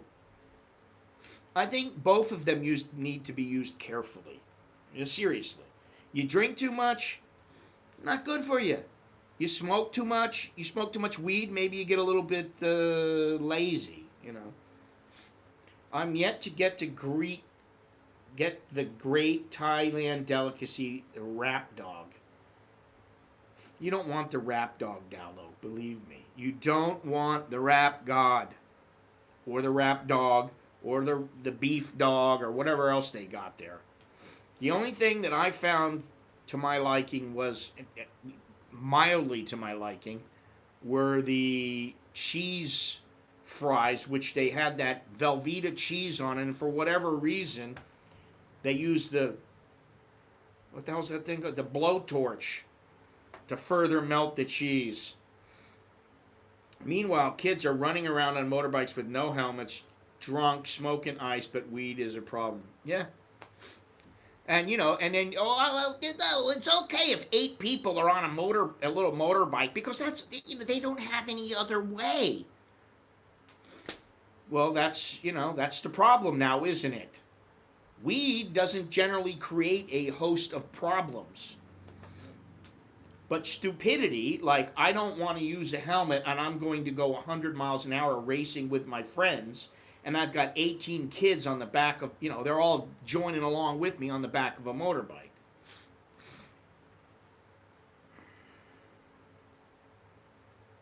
Well, you can put it into a bong and use ice and a little water, and it'll make it a little smoother. But what do I know? I haven't used it in I don't know how many years. All right, let's talk about something else. For you Aussies out there, don't do what this guy did. And I love what they say here, and they act like this is what caused him to die from falling from a balcony. I just find this rather humorous. Dowlow, Chuck can show you where to get some good rap dog. Oh. Sex drugs found in hotel room of Australian man who died from balcony fall. This is a couple months ago. This is a month ago. On Tuesday in Phuket. So this is about a month ago. The death of a young Australian man being treated by police as a tragic accident after they don't even put is being treated. After an investigation this week, which has reignited speculations about the dangers posed by hotel balconies in Thailand to partying foreign tourists. Let me just give you a bit of advice. Here's another thing to remember when you're coming to Thailand. Don't lean up against a railing and expect it to hold you. I don't care if it's a handrail, if it's the rail that keeps you from going over the side of the balcony. Don't lean up against it. And if you're shit-faced, sit down. Sit down on the little chairs out there on the balcony. Put your feet up there. But don't put your ass on the balcony rail and expect it to hold you up. Because you might just go, whoa, and then the next thing you know, you're done. Now, let me just read this, because I just find this whole thing, the way they put this article together, this is from the Thai Examiner. It's really, and I don't know where this article came from, if it was from them or what the deal was, which I think it is, but Thai police in Phuket have concluded that the death of a young Australian man, identified as 22-year-old Billy James Simmons, on Tuesday night at his hotel on the island was a tragic accident. They have also revealed that prescription sex drugs were found in the young man's room, together with an empty beer bottle and half a bottle of Thai whiskey. Now, some people would drink a half a bottle of Thai whiskey and go over the edge. Okay, it was an accident. I got a little too drunk, I was a little dizzy, and I fell over the side. I don't know that taking Viagra is going to make them fall over the edge. Yes, you can, Dallo. Local police in the Katu district of Phuket, believe that the death of a 22-year-old Australian tourist on Tuesday night in the Patong area of the resort, which is, the red light district, at least part of it is, was a result of a tragic accident when he fell from the 11th floor balcony of his luxury hotel. Police have also revealed that unopened packets of the prescription drug Viagra were found in the deceased's room, together with a half full bottle of Thai whiskey and an empty bottle of Chang beer. I mean, if they found 25 bottles, he was obviously drunk. He drank it all. His blood alcohol content was this much. But he had a half bottle. They don't know when he drank. Big deal, they found whiskey. People are not allowed to drink whiskey. This is what I mean. An empty bottle of Chang beer. He could have drank that 3 days before. The whiskey, he could have not drank any. He could have gave it to his friends because he doesn't like whiskey. So, I don't know. Officers also believe that the young man had used some of the sex drugs found in his room. The Australian was on the holiday island for a 2-week vacation with 11 friends staying at a luxury hotel. Well, that does suck. I mean, it does suck that he died. Billy James Simmons had arrived in Phuket on May 14th with 11 friends from Australia and was scheduled to leave the kingdom on May 28th. So he wasn't there very long before he fell. He was staying at the upmarket Royal Paradise Hotel and Spa near the island's famed Patong nightlife center with his friends when his body was discovered by a security guard taking a rest break at 10 p.m. on Tuesday. A horrified Wang Tatsatam, I guess that's what his name was, Wang Tatsatam Santi, found the young man lying face up on the pavement directly below the balcony of his hotel room, and he raised the alarm. I wouldn't have wanted to find him. That couldn't have been pleasant. Rescue services had initially encountered difficulties accessing the body, which was later removed to Patong Hospital. Police investigation into the death revealed his friends had dropped him off at his room on Tuesday night. Police immediately launched an investigation into the death, which involved interviewing his friends at the hotel and locals who had interacted with the young Australian during his stay on the island. They also retrieved CCTV footage from the hotel and its environs. Okay. It is understood that the young man's friends told police that they had dropped him back to his room at the hotel on Tuesday night after spending some time partying with him at Patong's notorious nightlife center. Okay. You know, they don't say anything about his blood alcohol content, but okay. Police are satisfied that there was no evidence of struggle within the young man's room and believe that he fell from the balcony through some misjudged movement. No sign of struggle in the hotel room. From interviewing the friends, they said they had been out partying with him and then took him back to the room and left him there. Then he later fell from the balcony. On Wednesday, it was reported that the father of the deceased was flying to Phuket to make arrangements to repatriate the young man's body. That sucks. Massage parlor girls remember Billy. Do they really need to bring that out? In Patong on Thursday, many of the girls working the massage parlors along the way from the landmark hotel where this tragedy occurred on Tuesday night to the nightlife center appeared to remember 22-year-old Billy. They recalled that Longhorns. They recalled that he often appeared to be intoxicated. Kun Wan, one of the girls at the local massage parlor, remembered him well. I often saw him both in the morning and in the evening, and he always looked like he was drunk. It's a shock that he died. Balcony deaths involving foreigners in Thailand are not uncommon and are usually caused by several factors. Things to remember. Don't lean against the balcony, and if you get smashed, like you're drunk and you're slurring your words and you're falling all over the place, don't go out to the balcony. Ingrain that in your head. Remember these things. Don't go out to the balcony. Now, tragedies involving foreign men in Thailand, particularly in nightlife hotspots such as Bangkok, Pattaya, and Phuket, are not uncommon, as is also the case with other popular mass tourist destinations around the world, including Spain. I'm sure they're talking about Ibiza. The phenomenon is not such a mystery, despite decades of intense speculation, which emerges every time such a tragedy occurs. I don't think it does. Some guys are high flyers and they want to be, and some are just really tragic accidents. The phenomenon is not such a mystery, despite decades of intense speculation, which emerges every time such a tragedy occurs. In relation to Thailand, it is thought that the balconies in high-rise hotels are constructed with lower than normal outer railings or walls to accommodate the needs of the local population. Well, that's why I'm saying this is the thing to remember. Don't lean up against these railings. Don't put your ass on it. Don't lean up against it. It just doesn't make, it's not a good idea. In Thailand, it has been suggested that the average height of such guardrails in high-rise buildings is about 700 millimeters to 800 millimeters, which is quite low for the average Western visitor, which can be anywhere from 1,750 millimeters to 2,000 millimeters.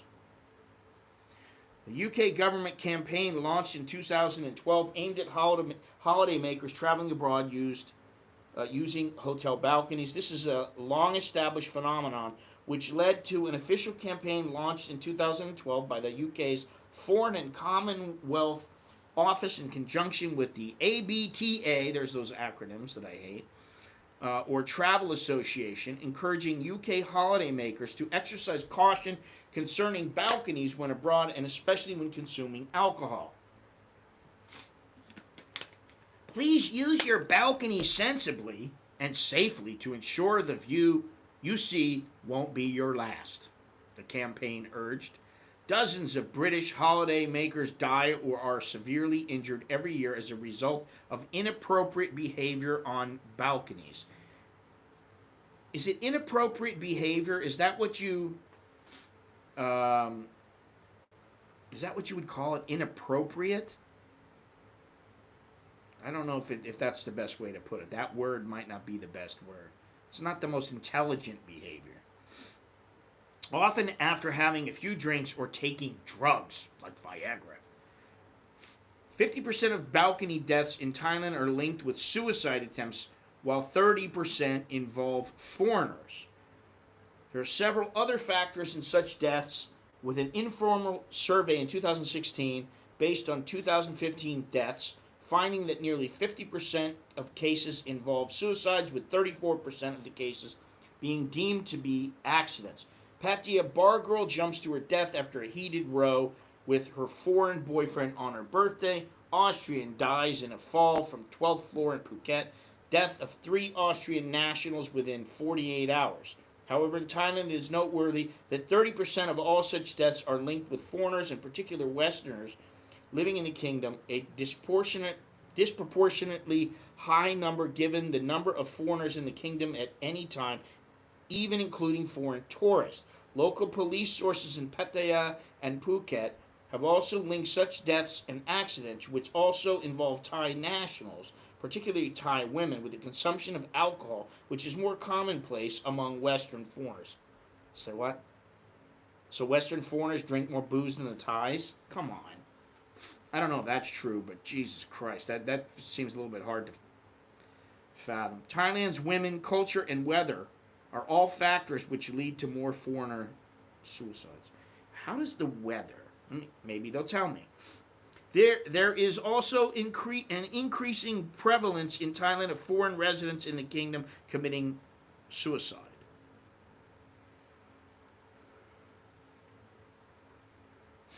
That's the end of the article. So it doesn't tell me anything. It just says Thailand. Let me see here. Maybe this is a link. Let's see. Does this work? Yeah, it does. I want to know how does the weather factor in? Because it's raining and somebody slips and falls and actually, oh God. I remember hearing about this guy, the Italian guy who threw himself from an escalator at Asok's Terminal 21. Man, that is not a good way to go, because I look down, just going down the escalator, and I get dizzy. And I'm like, holy shit, man, I don't want this happening. Let's see here. You're asking for a friend. You've got a lot of things you have to ask for the friend. Why don't you just tell the friend, Dallo, to come into the stream, and I'll answer his questions. Let's see here. What is this? I'd be more than happy with some late night moo ping and rice. Dumbass cops. Why mention the sex pills? Has nothing to do with it. Is it the cops, or is it the Thai Examiner and the people who are writing the article? Maybe they're just looking for stuff, because generally you need to have some quotes and you need to have something substantial, like, oh, there were sex drugs in the room. They had sex drugs there.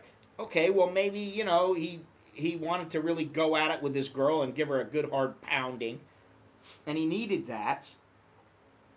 And he was or maybe he was drinking too much and he couldn't get it up. So he used that, did the deed with some massage parlor chick or something. He comes back, he's smashed, decides to go out on the balcony. Next thing you know, he goes, oh shit, boom, next thing, that's it, over. I can guarantee you if I end up croaking in a hotel room, they're going to find some interesting stuff to publish. They like to include meaningless details. Guess they don't care about people's privacy in China. Well, they try to act like they do, like this new Personal Data Protection Act. But I really think they don't really care much. The use of Viagra may indicate that he tripped over his member and fell to his tragic death. I kind of doubt it. I kind of doubt that's what it was. I've given up trying to understand Thai reasoning on many things. Well, that's the thing. Like I said earlier, accept, tolerate. I understand that it makes no sense. Well, his boner medication is what made him fall over the edge. Somehow I kind of doubt that. And it was unopened packs, so he hadn't even used them. More than likely, he was drunk and he took a misstep. I take missteps all the time and I'm not even drunk. I was telling my buddy, the other day that we got a steep stairwell here. And every once in a while, I won't be thinking, and I'll just be going up I'm on autopilot, and I'm going up the stairs, and I'll catch myself either tripping or I'm like, oh, and I got to grab the railing. But it has nothing to do with Viagra or being drunk or anything else other than me just not paying attention, pretty much. Yeah, I hate it too. Yeah, it sucks, I step on the damn thing. The poor thing.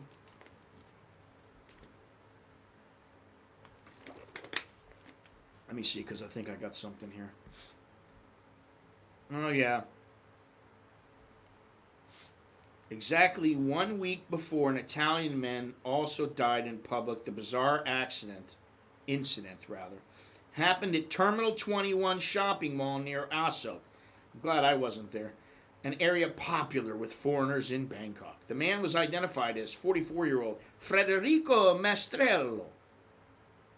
He jumped from an escalator at the popular mall. The suicide was confirmed by CCTV footage which clearly showed the man proceeding down the moving stairs from the 6th floor to the 5th floor, but then suddenly jumping into the air. The man's fall caused shock and alarm among shoppers on the ground floor near the center point of the center. A tent was set up to conceal the body as paramedics and police were awaited. I think it's supposed to be paramedics and police waited. Police later found the man's passport and medication for treating anxiety, which he had been taking. Poor bastard. The Italian had a Facebook page which quickly turned into a memorial to his life.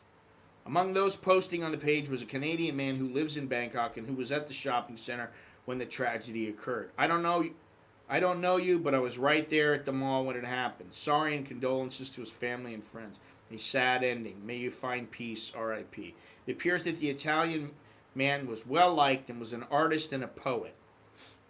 He also seems to have had a Thai love connection with romantic photos of him in the last few weeks with a young Thai woman in one post from last December announcing that the couple were back together again. Many of his friends praised the man as good company, with one defining him as a noble spirit, while another Italian man living in Thailand promised to remember him from the provinces of Isan, the area in Thailand where many Thai women who marry foreigners come from, and where foreigners are increasingly likely to settle,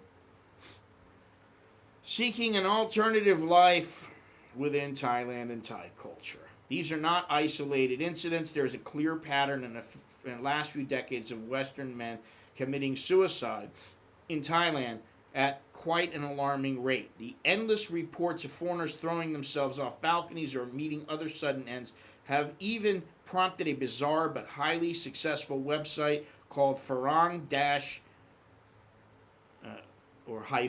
deaths.com, which details the continuing roll call of incidents and tragedies. That's pretty sad, man. And I've met some people that when I had to come back to the States many years ago, I didn't want to go back. I was like, no. But it's like, okay, so it's another adventure to go back. You got to start over again a little bit, and if you really want to make your way back, you will. At least that's how I thought, and everybody doesn't think the same. And, I had people telling me, oh, I can help you with this, I can help you with that. And I'm like, yeah, if I get caught, I'm going to jail. No, I don't want to do that. But there's more about this, and it's pretty sad, no matter how you look at it. There you are, Gennaro. You're here. G'day. Interesting topics today. No mention in article about Thailand's hoteliers' failures to include a basic safety check with room cleaning. G'day, mate. Yeah.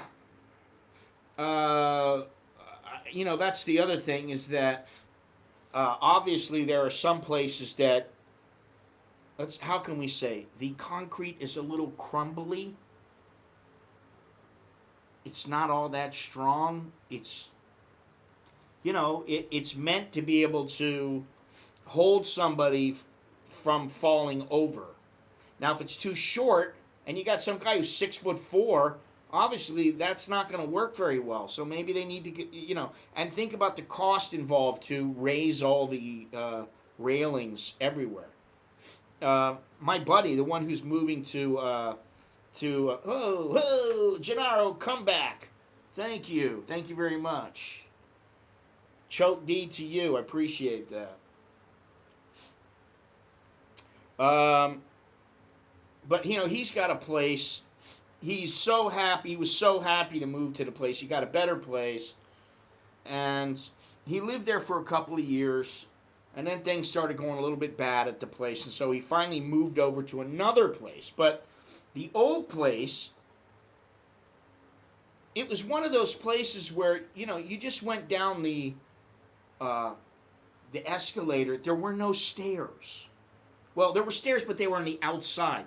On the inside, there was just, for whatever reason, they didn't just have a floor. They had a square that you would walk by, and there were like different parts. There were 2 or 3 squares in each floor. And then you could see all, if you're on the 10th floor, you could see all the way down to the bottom. And I'm like, why did they do this? Okay, it makes it a little airier.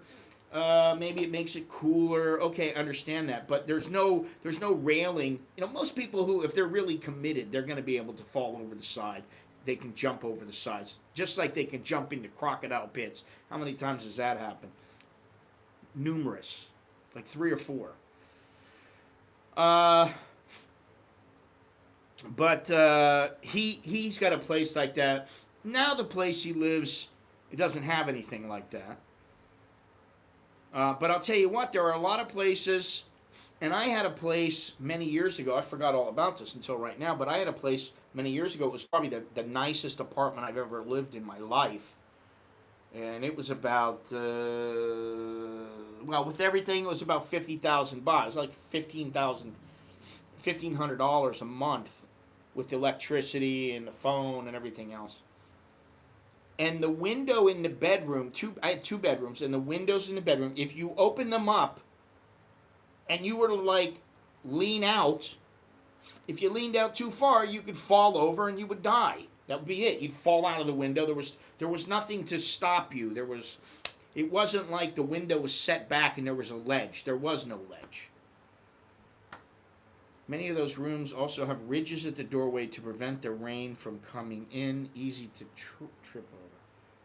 No higher than the 2nd floor for me. I don't particularly like to stay on high floors because I have fallen from the 4th floor. And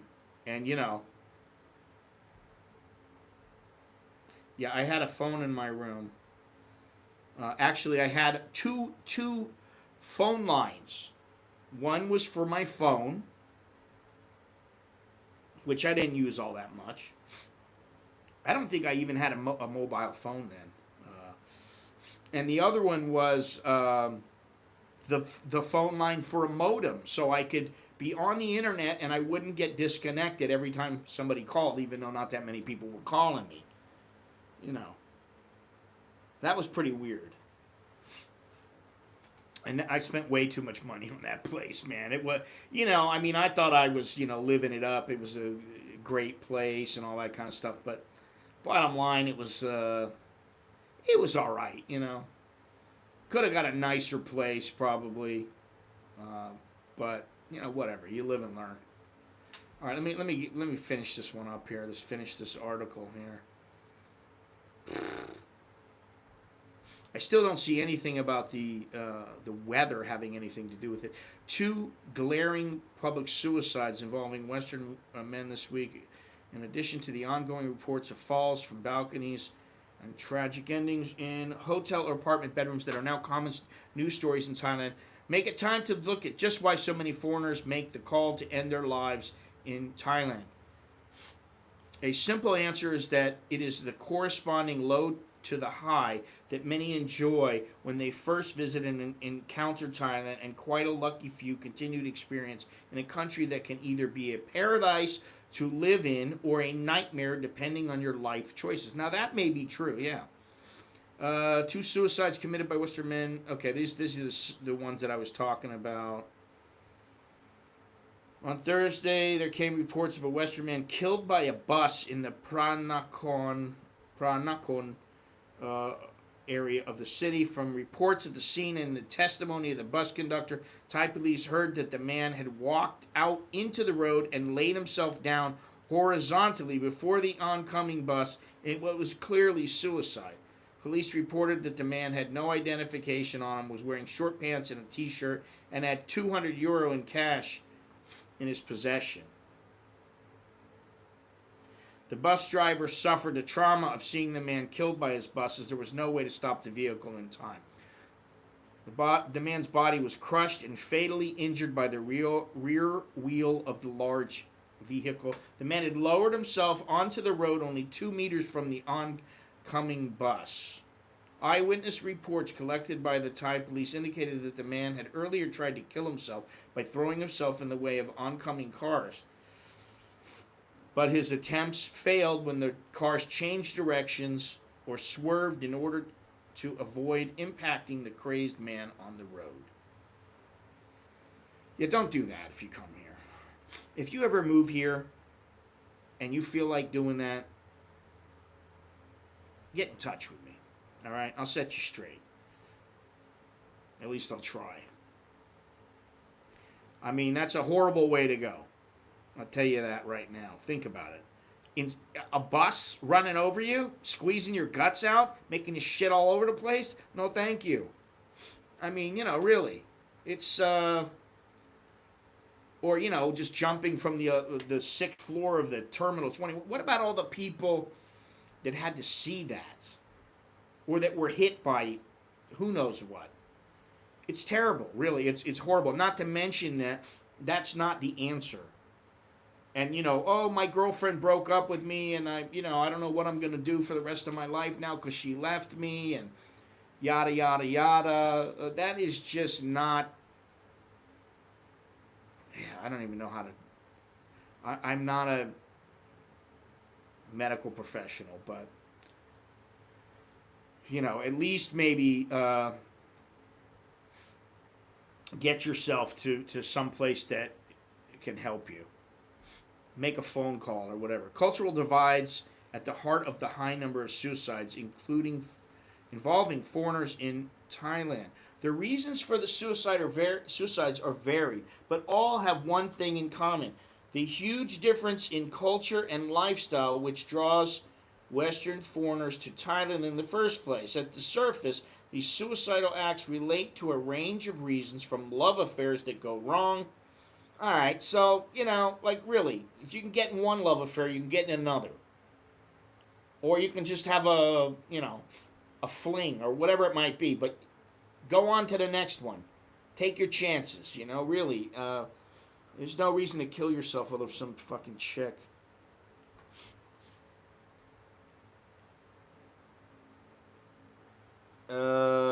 Okay. Financial disaster or ruin.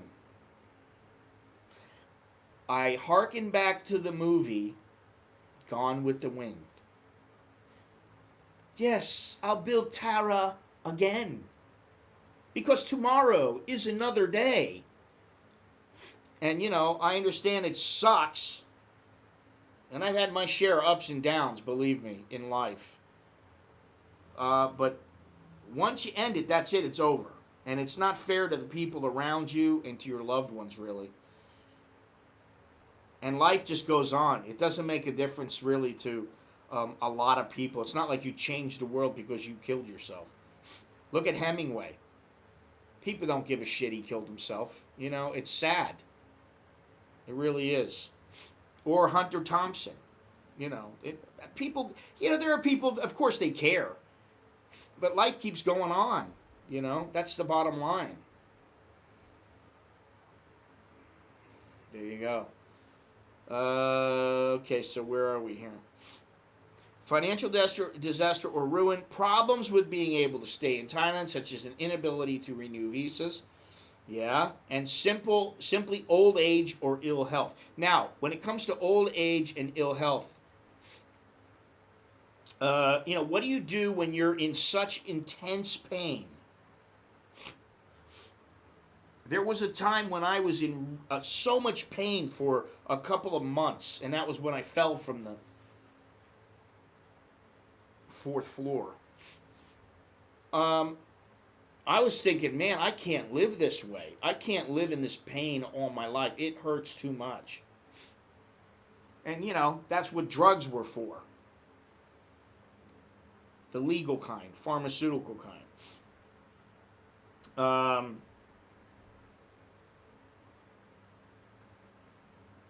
But I do understand that kind of a reason. When you're old and you think, like you're in massive pain, you don't know what you're going to do.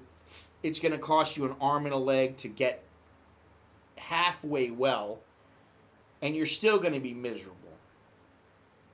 But, okay, whatever.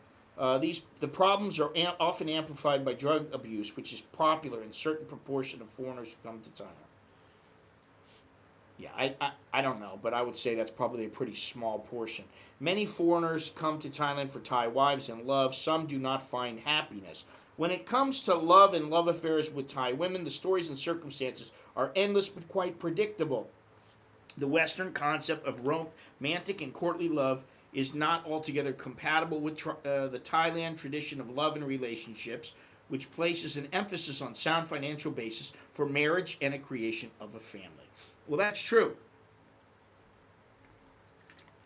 You don't think so? Hook up with some chick and bring her flowers on your first or second date and see what she says. Oh, that's nice. What'd you bring me flowers for? It doesn't have the same oomph, the same impact that it does, or it used to have in my day when I was in the United States. While Thailand has its own romantic ideals of marriage as a love union between pairs, which I just have to laugh at. I can't even watch the soap operas and some of these shows because it's such horse shit. It's that whole knight in shining armor kind of thing. It's like, oh, my man will come riding up on a white horse. No, he won't. He's probably right in front of you, and you didn't even know it.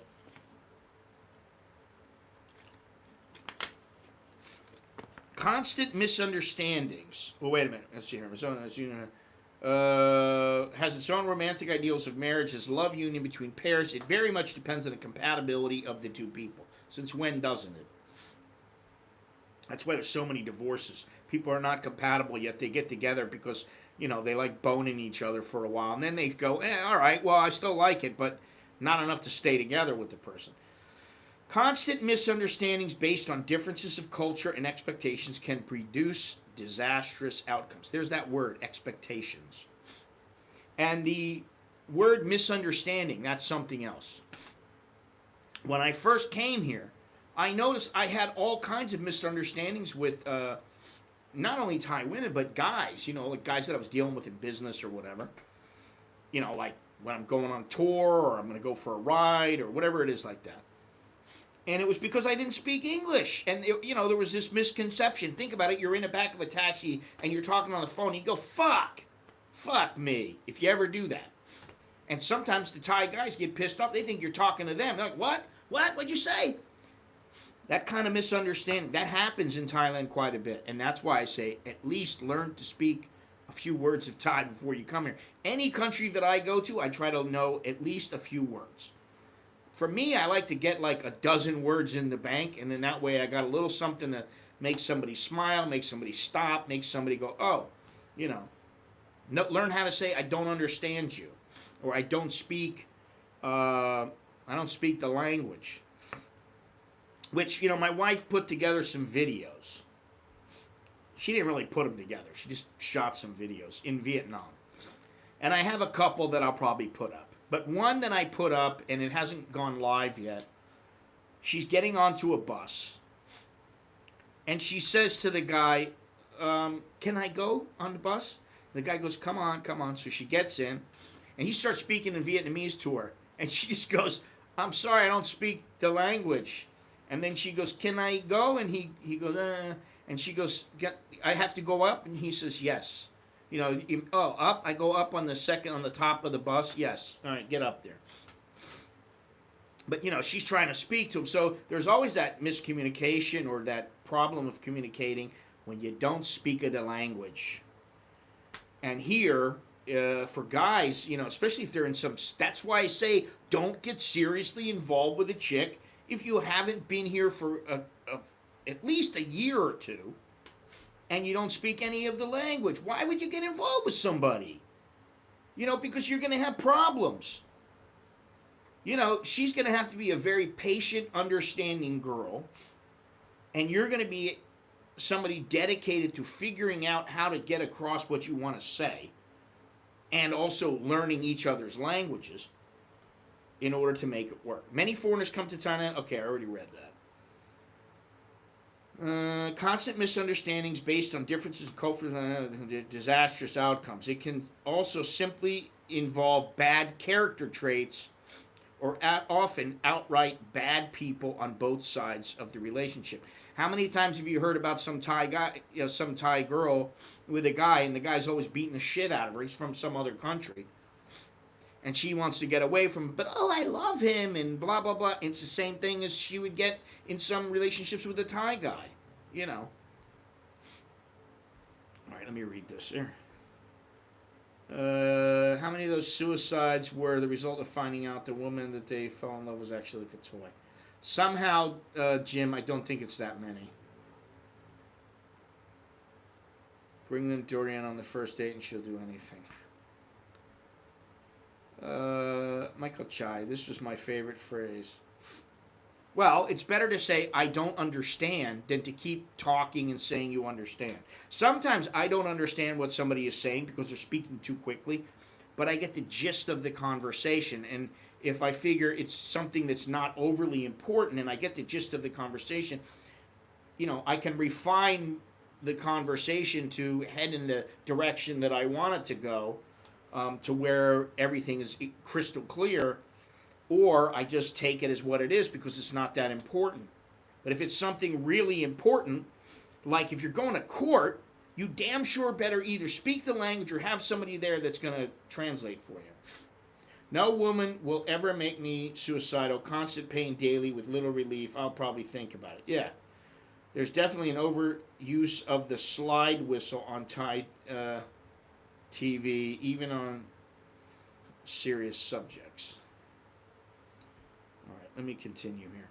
Welsh man commits suicide after losing a fortune and incurring debts, while Thai dating site explains that such relationships are still more likely to work.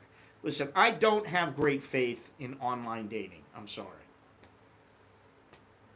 I'd rather go to one of those millionaire matchmakers or whatever, dirt poor matchmakers, than do it online myself. That's where you might get some lady boy you're like, oh my God, she's so beautiful. Look at those titties. They're perfect. Then you go and meet, and then it's like, okay, it's time. We're going to get to be together. And all of a sudden he whips out a 9-inch schlong, and you're like,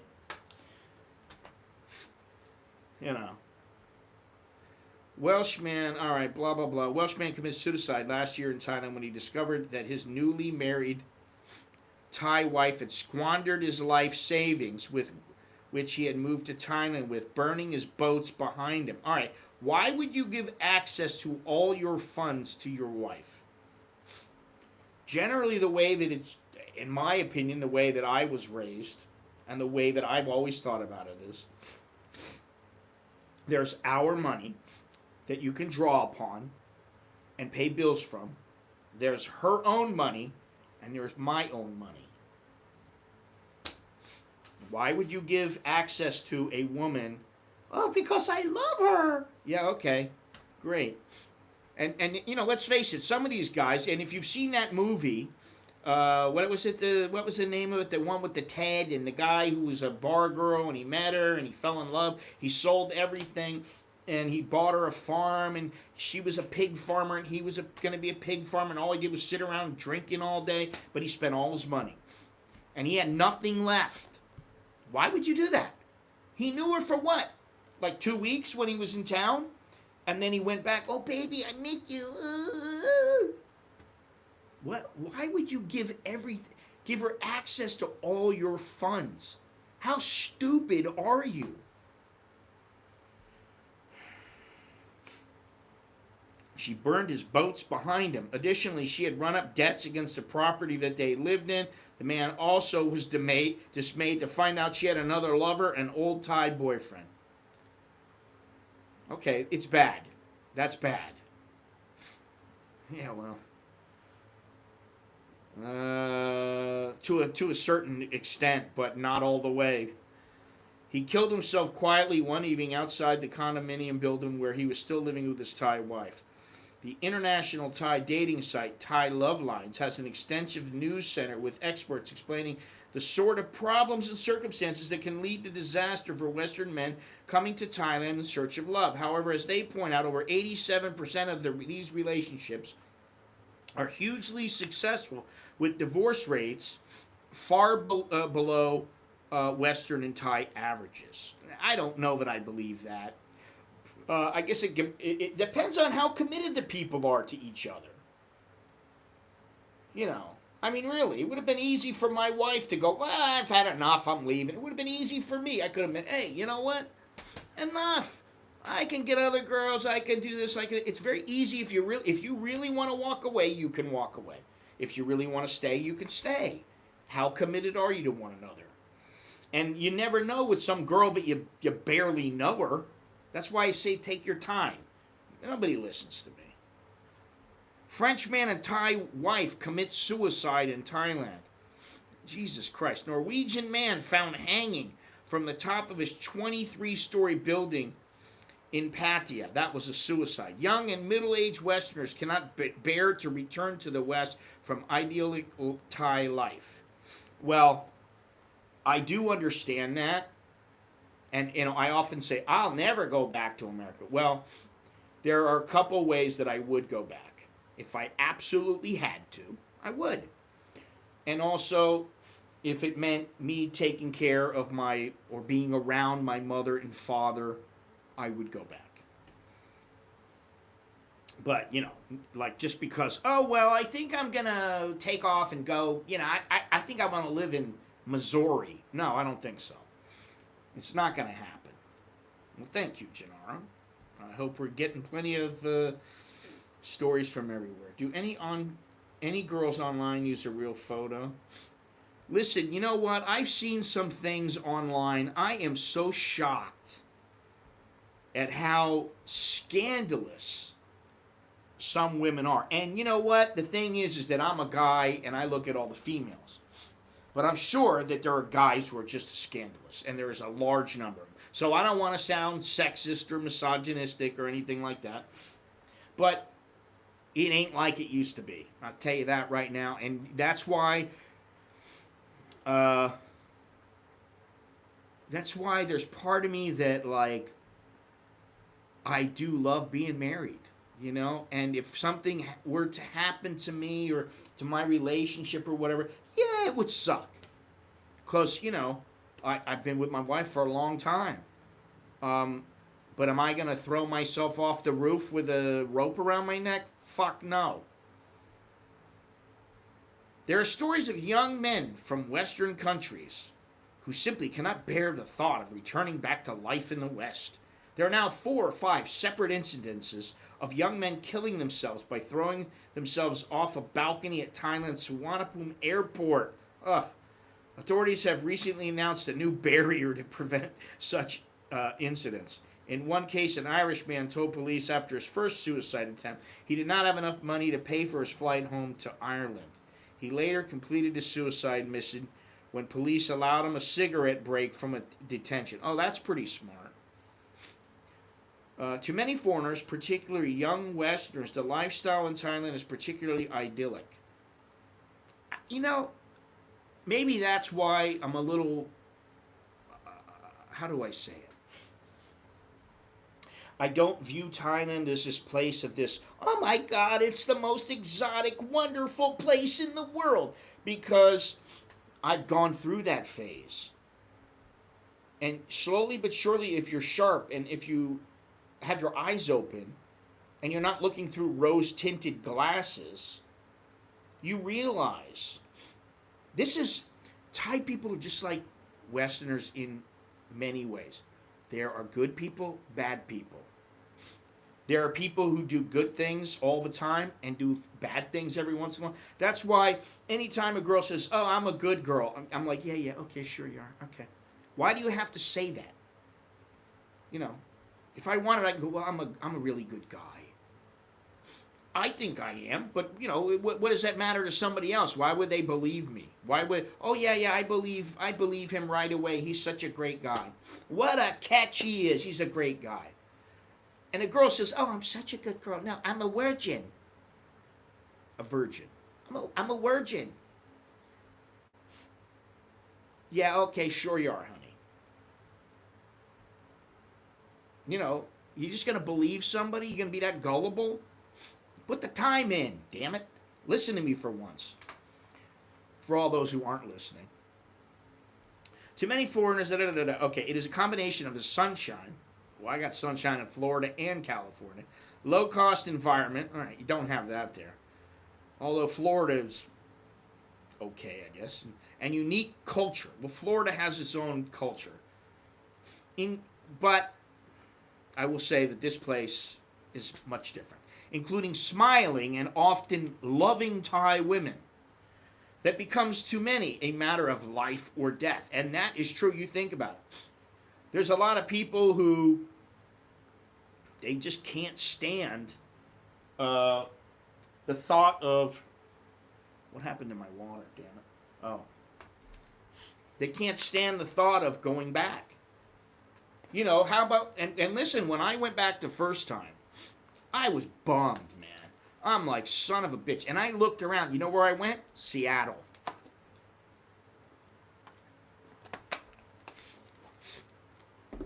You know why I went to Seattle? Decent transportation system, and at the time, lots of jobs. And within a month, well, first of all, within a couple of days, I was working as a paper cutter. Because I used to print, and so I knew about this, and my math skills were good, and so I got hired on. It was $15 an hour. This is about, 28 years ago. Which was okay, and I was living off of nothing, man. I mean, I was taking the bus back and forth to work. I was only spending money on food. I was renting a room, all so that I could sock money away. And then I got hired to a company working on a boat in Alaska, where I didn't have to pay for anything aside from some clothing that would keep me warm. And if I went into town, maybe getting some food or something else that maybe I wanted. But let's see here. It sounds cliche and trite, but there are many cases and individual stories that this point of view becomes compelling. Many Western men and even some women have risked their lives in other ways to simply stay in Thailand. Most of the foreign or Western drug dealers who have become long-term inmates in Thailand's notorious prisons such as Bangkok and Khong Prem have ended up there through drug smuggling escapades designed to prolong their blissful and rapturous lives in a country they simply cannot bear to leave. And I believe I've told this story before, but there was a time when I used to hang out at Nana, and I'd go there, and I had a couple of friends there and stuff. I'd go there, and not women, but guys. I would go and hang out with the guys, and we'd have a beer or two, or play pool or whatever it was back then. There was a place that used to be open in the afternoon. We'd go have lunch there. We'd meet up. And I got to where I was teaching English, and I was like, man, this sucks. I was like, man, I'm broke now. It was like to the point where I'd go in and I'd go, all right, can I have a Coke? And I'd get a Coke, and I would sit there and milk that Coke. Oh, can I get some water with that, please? And then I would milk the the water because I was so broke, and I was like, what am I going to do, sit at home? I was bored out of my head. And this guy that I didn't know him real well, but I had hung out with him a couple times, and shot the shit as expats do. And he said, "Hey, I know this isn't a good thing, but I know a way you can make some money." And basically, it was I'd have to go to the Philippines. Hey, Joe, how you doing? Choke D to you and choke D to Gennaro. Thank you very much. But he said to me, you may not like this, but if you want, you should think about it. But I can get you a gig where if you want to smuggle heroin, you can. And I was like, fuck that. I was like, no, you know what? No way. No way. I'll go back home. I'm not going to do that because I knew. The one thing that you should value, aside from your time, because time is money, time is all you have, and time goes by quickly, is your freedom. That's the reason why I don't go and I haven't ever gone in out of my way to beat somebody up or give them a thrashing. And that's why I bit my tongue a few times, and that's why I haven't opened up on somebody when I wanted to, because I value my freedom. And no freedom means possibly losing your family, which possibly means losing damn near everything you have.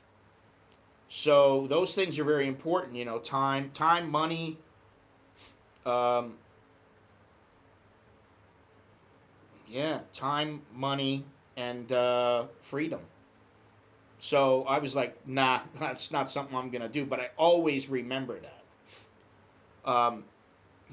Think about it. If somebody said to you, hey, well, listen, you can make, $5,000 and you're flat broke. You're like living off of, like 100 baht a day, 200 baht a day. And somebody's, hey, you're flat broke, buddy, I'll help you out. I know another guy, I know one guy who actually did something. It wasn't involving heroin or anything like that, but he flew all the way over to Canada with a bunch of steroids. And he did it once, and he got away with it. The deal was he would fly to heroin, and he would make something like $2,000. And they gave him a little extra for, food and for what do you call it? A hotel room and stuff like that. He goes over, he gets away with it. They didn't pay him. They said, oh, come back and we'll pay you. He's like, that wasn't the deal. And they're like, well, you need to come back. He comes back. They don't pay him. They tell him, listen, we got another, we want you to go back and do it again. We'll pay you when you get there. And like a knucklehead, he did it. And here he is expecting to get paid. He doesn't get paid. And he got caught the second time. They took everything away and they told him, sorry, we can't pay you. So, you know, another tip: if you're gonna do something stupid like that, make sure you get the money up front, man.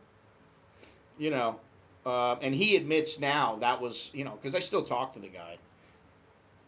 And he actually still talks to the guy that screwed him around. And I'm like, you know what? I wouldn't. Why are you still talking to that guy?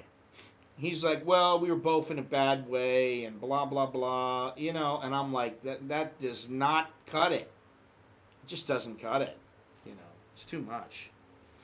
Where are we for time? Holy shit, we're at 2.5 hours already. I can't believe it. Time has flown. I start getting on about this kind of stuff and time flies. Let's see here. UK men and women, you know, but I'm going to go with the flow, baby. UK men and women have who gambled their life for more time in Thailand through drug escapades. I just watched this guy on YouTube the other day. His name is David McMillan. He's the only guy, supposedly, who has ever escaped from, what the hell is it? Bangkok.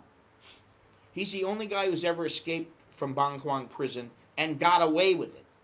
He basically bailed and went back to the UK or whatever. He got out because, well, first of all, he broke out. He managed to get away. But he had some triad guy helping him. And the guy got him a fake passport, and he managed to get out. Now, this was, I think it was 37 years ago. So things were different then. He might not have got away with it now because he might not have been able to get away with having a fake passport, you know. But the case of UK man Michael Connell is particularly insightful. There are a number of UK men and indeed women with similar stories to that of a young 19-year-old at the time of his lifetime gamble. He smuggled 3,400 ecstasy pills from the UK into Thailand. His plan was simple. He did not want his holiday in Thailand to end, and this was the way to fund his new lifestyle. The UK man was caught red-handed at the airport in 2003. He knew immediately at that point that his life, as he had known it, was over. I mean, do I even need to tell anybody, like, things to remember? Don't bring 3,400 ecstasy pills. Don't even bring, I don't care, I wouldn't bring, one little bud of weed in. And I certainly wouldn't bring in any coke or anything else. I mean, don't be that stupid. He had weighed the risk from the beginning. He had played the game and he had lost. He's not the only Western foreigner. He is one of quite a few UK nationals who loved Thailand so much that they ended up with a life sentence while trying to extend the dream lifestyle. The irony is that Michael was granted his wish of a long-term existence in Thailand, except it was not quite the life he had intended. A 99-year prison sentence at Thailand's infamous Bangkok prison was what awaited. Fortunately, the decisive spirit that encouraged him to take his gamble also helped him to cope with the ill fate that he immediately accepted he had drawn upon himself. He served 8 years of a 99-year sentence in Bangkok and learned to speak Thai quickly, adapting to his environment. He was featured in a famous BBC documentary on Bangkok prison.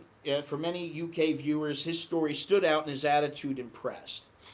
He was returned to the UK in 2012 to serve out the remainder of his sentence and since said, controversially, but probably truthfully, that his time in prison in Bangkok was less demanding and easier to deal with the conditions than the UK prison system. He was imprisoned in Wandsworth Prison in London when he returned home. The explanation he gave was that in Bangkok, although reputedly the world's toughest prison, he spent most of his time outdoors in the sunshine, whereas in the UK he was locked up inside. The Thai sunshine is a critical factor for many foreigners from the West who long to stay in Thailand. Weather in Thailand is a critical factor for many Western foreigners that is often overlooked. Wow. This is a good article here. There's only a paragraph left. I'm going to finish it up. Very interesting stuff here.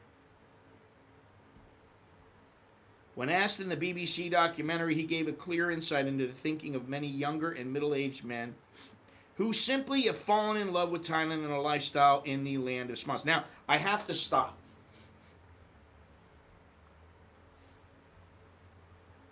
I never was in a position where I hated America. I don't hate America now.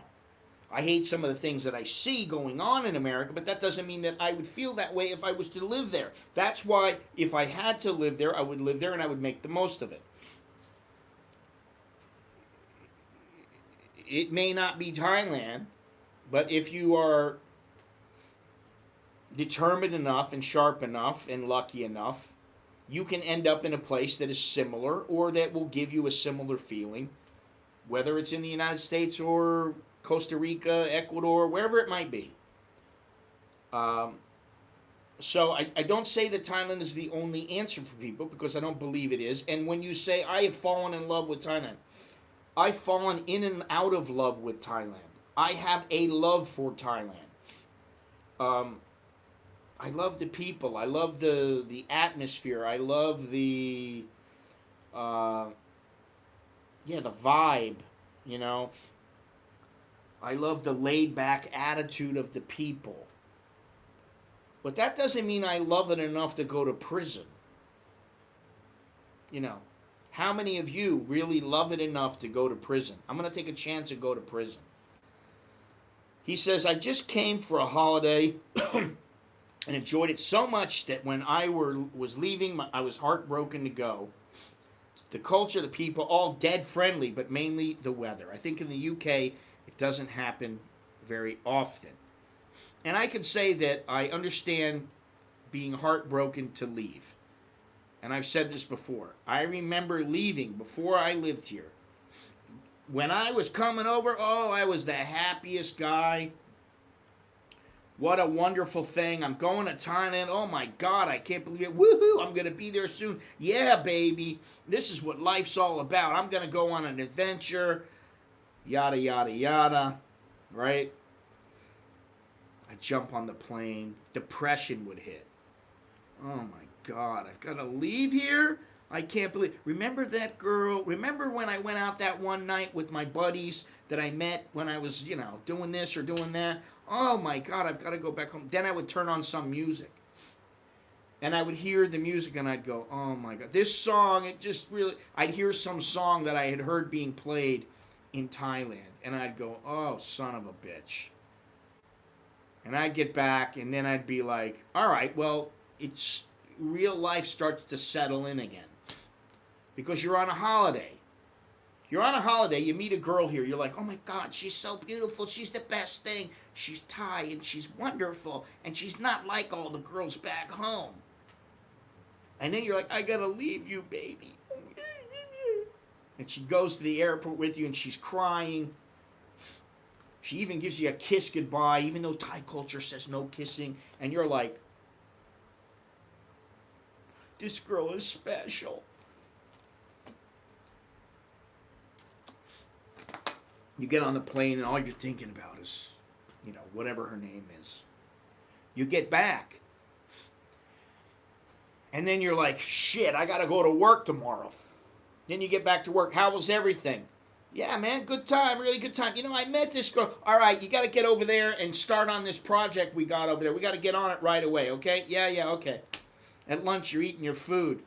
You're like, this sucks, man. This is not like the pad thai I had in Thailand. This is not like my food in Thailand. I remember getting pulled over by a cop. I was driving my, I had a Honda Accord at the time. And I was speeding. And I'm something like, I'm really sorry, man. I just got back from Thailand. My head's not in it. And I just really, I was thinking about Thailand and I just had a lead foot and I'm really sorry. And he's like, yeah, okay, here's your ticket.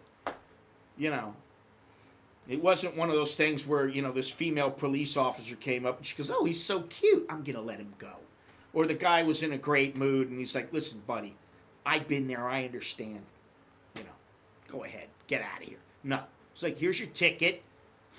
Pay your $150 or go into court and, contest the ticket. Which I always contested the tickets. Because a lot of time the officers didn't want to go in or they wouldn't go in, and if they didn't go in, you won the case. So, half the time I'd win. Anyway. So, there you go. Let's see. Was that all there was? This guy Connell, there's one little paragraph left here. Connell had become involved in the youthful dream that has made Thailand ever since so popular with young Westerners. A life full of beach parties, including the famous full moon beach parties, and of course drugs. Now, at the time, I wasn't into drugs. When I first started coming over here, I wasn't into them anymore. I knew they were trouble, and I knew with me, if I started getting out of hand with them, I'd either end up in jail or dead or just trashing my life. And so I didn't get involved in the full moon parties very often. And I didn't get involved with drugs here because I was like, man, I don't want to get caught with drugs here and go end up in jail. They might kill me. But the latter influence, the drugs, can so easily destroy the dream and turn it into a nightmare. It is the same story for many foreigners in Thailand, including those who decide to end it all and never return home. Wow. So true. So hopefully you learned a little bit from that. These kind of things should go without saying. Don't do anything you'll be sorry for. Don't get involved with any kind of drugs here. Although the ganja, that's a bit of a different story now. And it'll be interesting to see what comes out in the next 6 months. It'll be interesting to see how things go and what they do. Singapore just caught a few heroin traffickers headed for a long drop on a short rope. Yeah, I can't remember where I was. I think it was Malaysia. And I saw a sign and it said, Dada is death. And Dada was drugs. Is that what it is? Let me see. I want to make sure. Dada is death. Oh, there was a movie. An Australian movie. Oh, yeah. It was she. I remember seeing this movie. Sarah Jessica Parker was in this movie? Holy shit. It was a 7 on the IMDb, but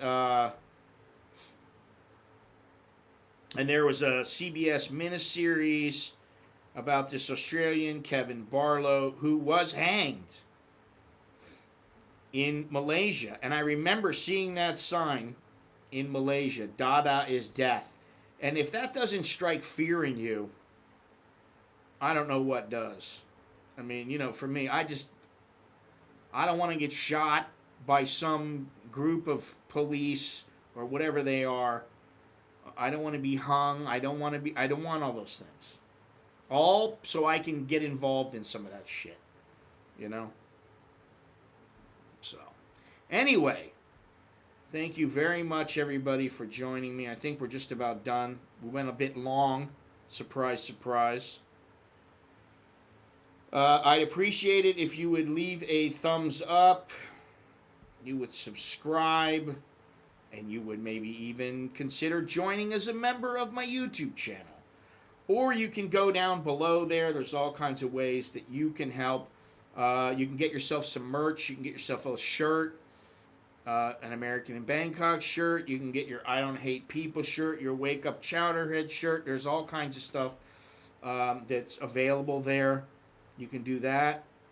That's at AmericanInBangkok.com. And what else? Well, thank you for watching. This was kind of fun today. And I thought I was going to do it tomorrow, and I put the video up today, but now I'm streaming today, video tomorrow, and then another video Friday or Saturday. Now, actually, I don't know. What time is it? 11:40. I should have heard from my wife already. I don't know. She has to go to Phuket, or at least she thought she had to go to Phuket. She thinks she has to go to Phuket. It's really determined by whether or not the person that she has to meet with is in Phuket or in Bangkok. She's supposed to let me know around 9 o'clock. However, she did say, well, if we want to go, we'll go whether I'm going for work or not. And I'm like, well, okay, we can do that, sure. So there's a good chance we're going to be leaving on Friday or Thursday night. I'm not sure yet. And we'll be heading down to Phuket. I don't know what the hell I'm going to do because, you know, like I've said many times, it's not like my most favorite place in Thailand where I'm like, oh, I'm so excited to go. But it is a bit of a getaway from Bangkok, and I want to get out of Bangkok. She's already told me that we were going to go to Vietnam in August and go for about 5 days. I don't think we're going to go, even though she really likes it there, because she was supposed to go for work, and she said, well, I think my boss is going to go instead of me. So since her boss is going to go instead of her, you know, it might be better to just stay and not take that trip. And then we're supposed to go to Suratani, and hopefully we'll go back to America, blah, blah, blah. So, you know, we'll see what happens. If there's a balcony, inspect it. I always do. And I think that's something to remember also. When you go up, you know, inspect it without leaning on it and like expecting it to hold you up. I don't care how big or small you are. You know, if the concrete is not has been wet and it's not sound, you better be careful, because even if you're on the first floor, be careful. You know, you're on the ground floor. Be careful, because you might fall through the patio or whatever it might be. That's happened. We know somebody, obviously, here. People know what I'm talking about without saying that person's name. But, you know, you might end up, at the very least, you'll be embarrassed. You'll fall out. You'll fall through the balcony, through the floor, and you'll be butt naked or halfway butt naked. And you got to, you know, scream and yell to get somebody to pull you out. So, anyway, thank you very much. Once again, don't forget about that merch, AmericanInBangkok.com. And I don't know when I'll see you again. Thursday, Friday, Saturday, Sunday. I don't know yet. It all depends on if we're going to Phuket or not.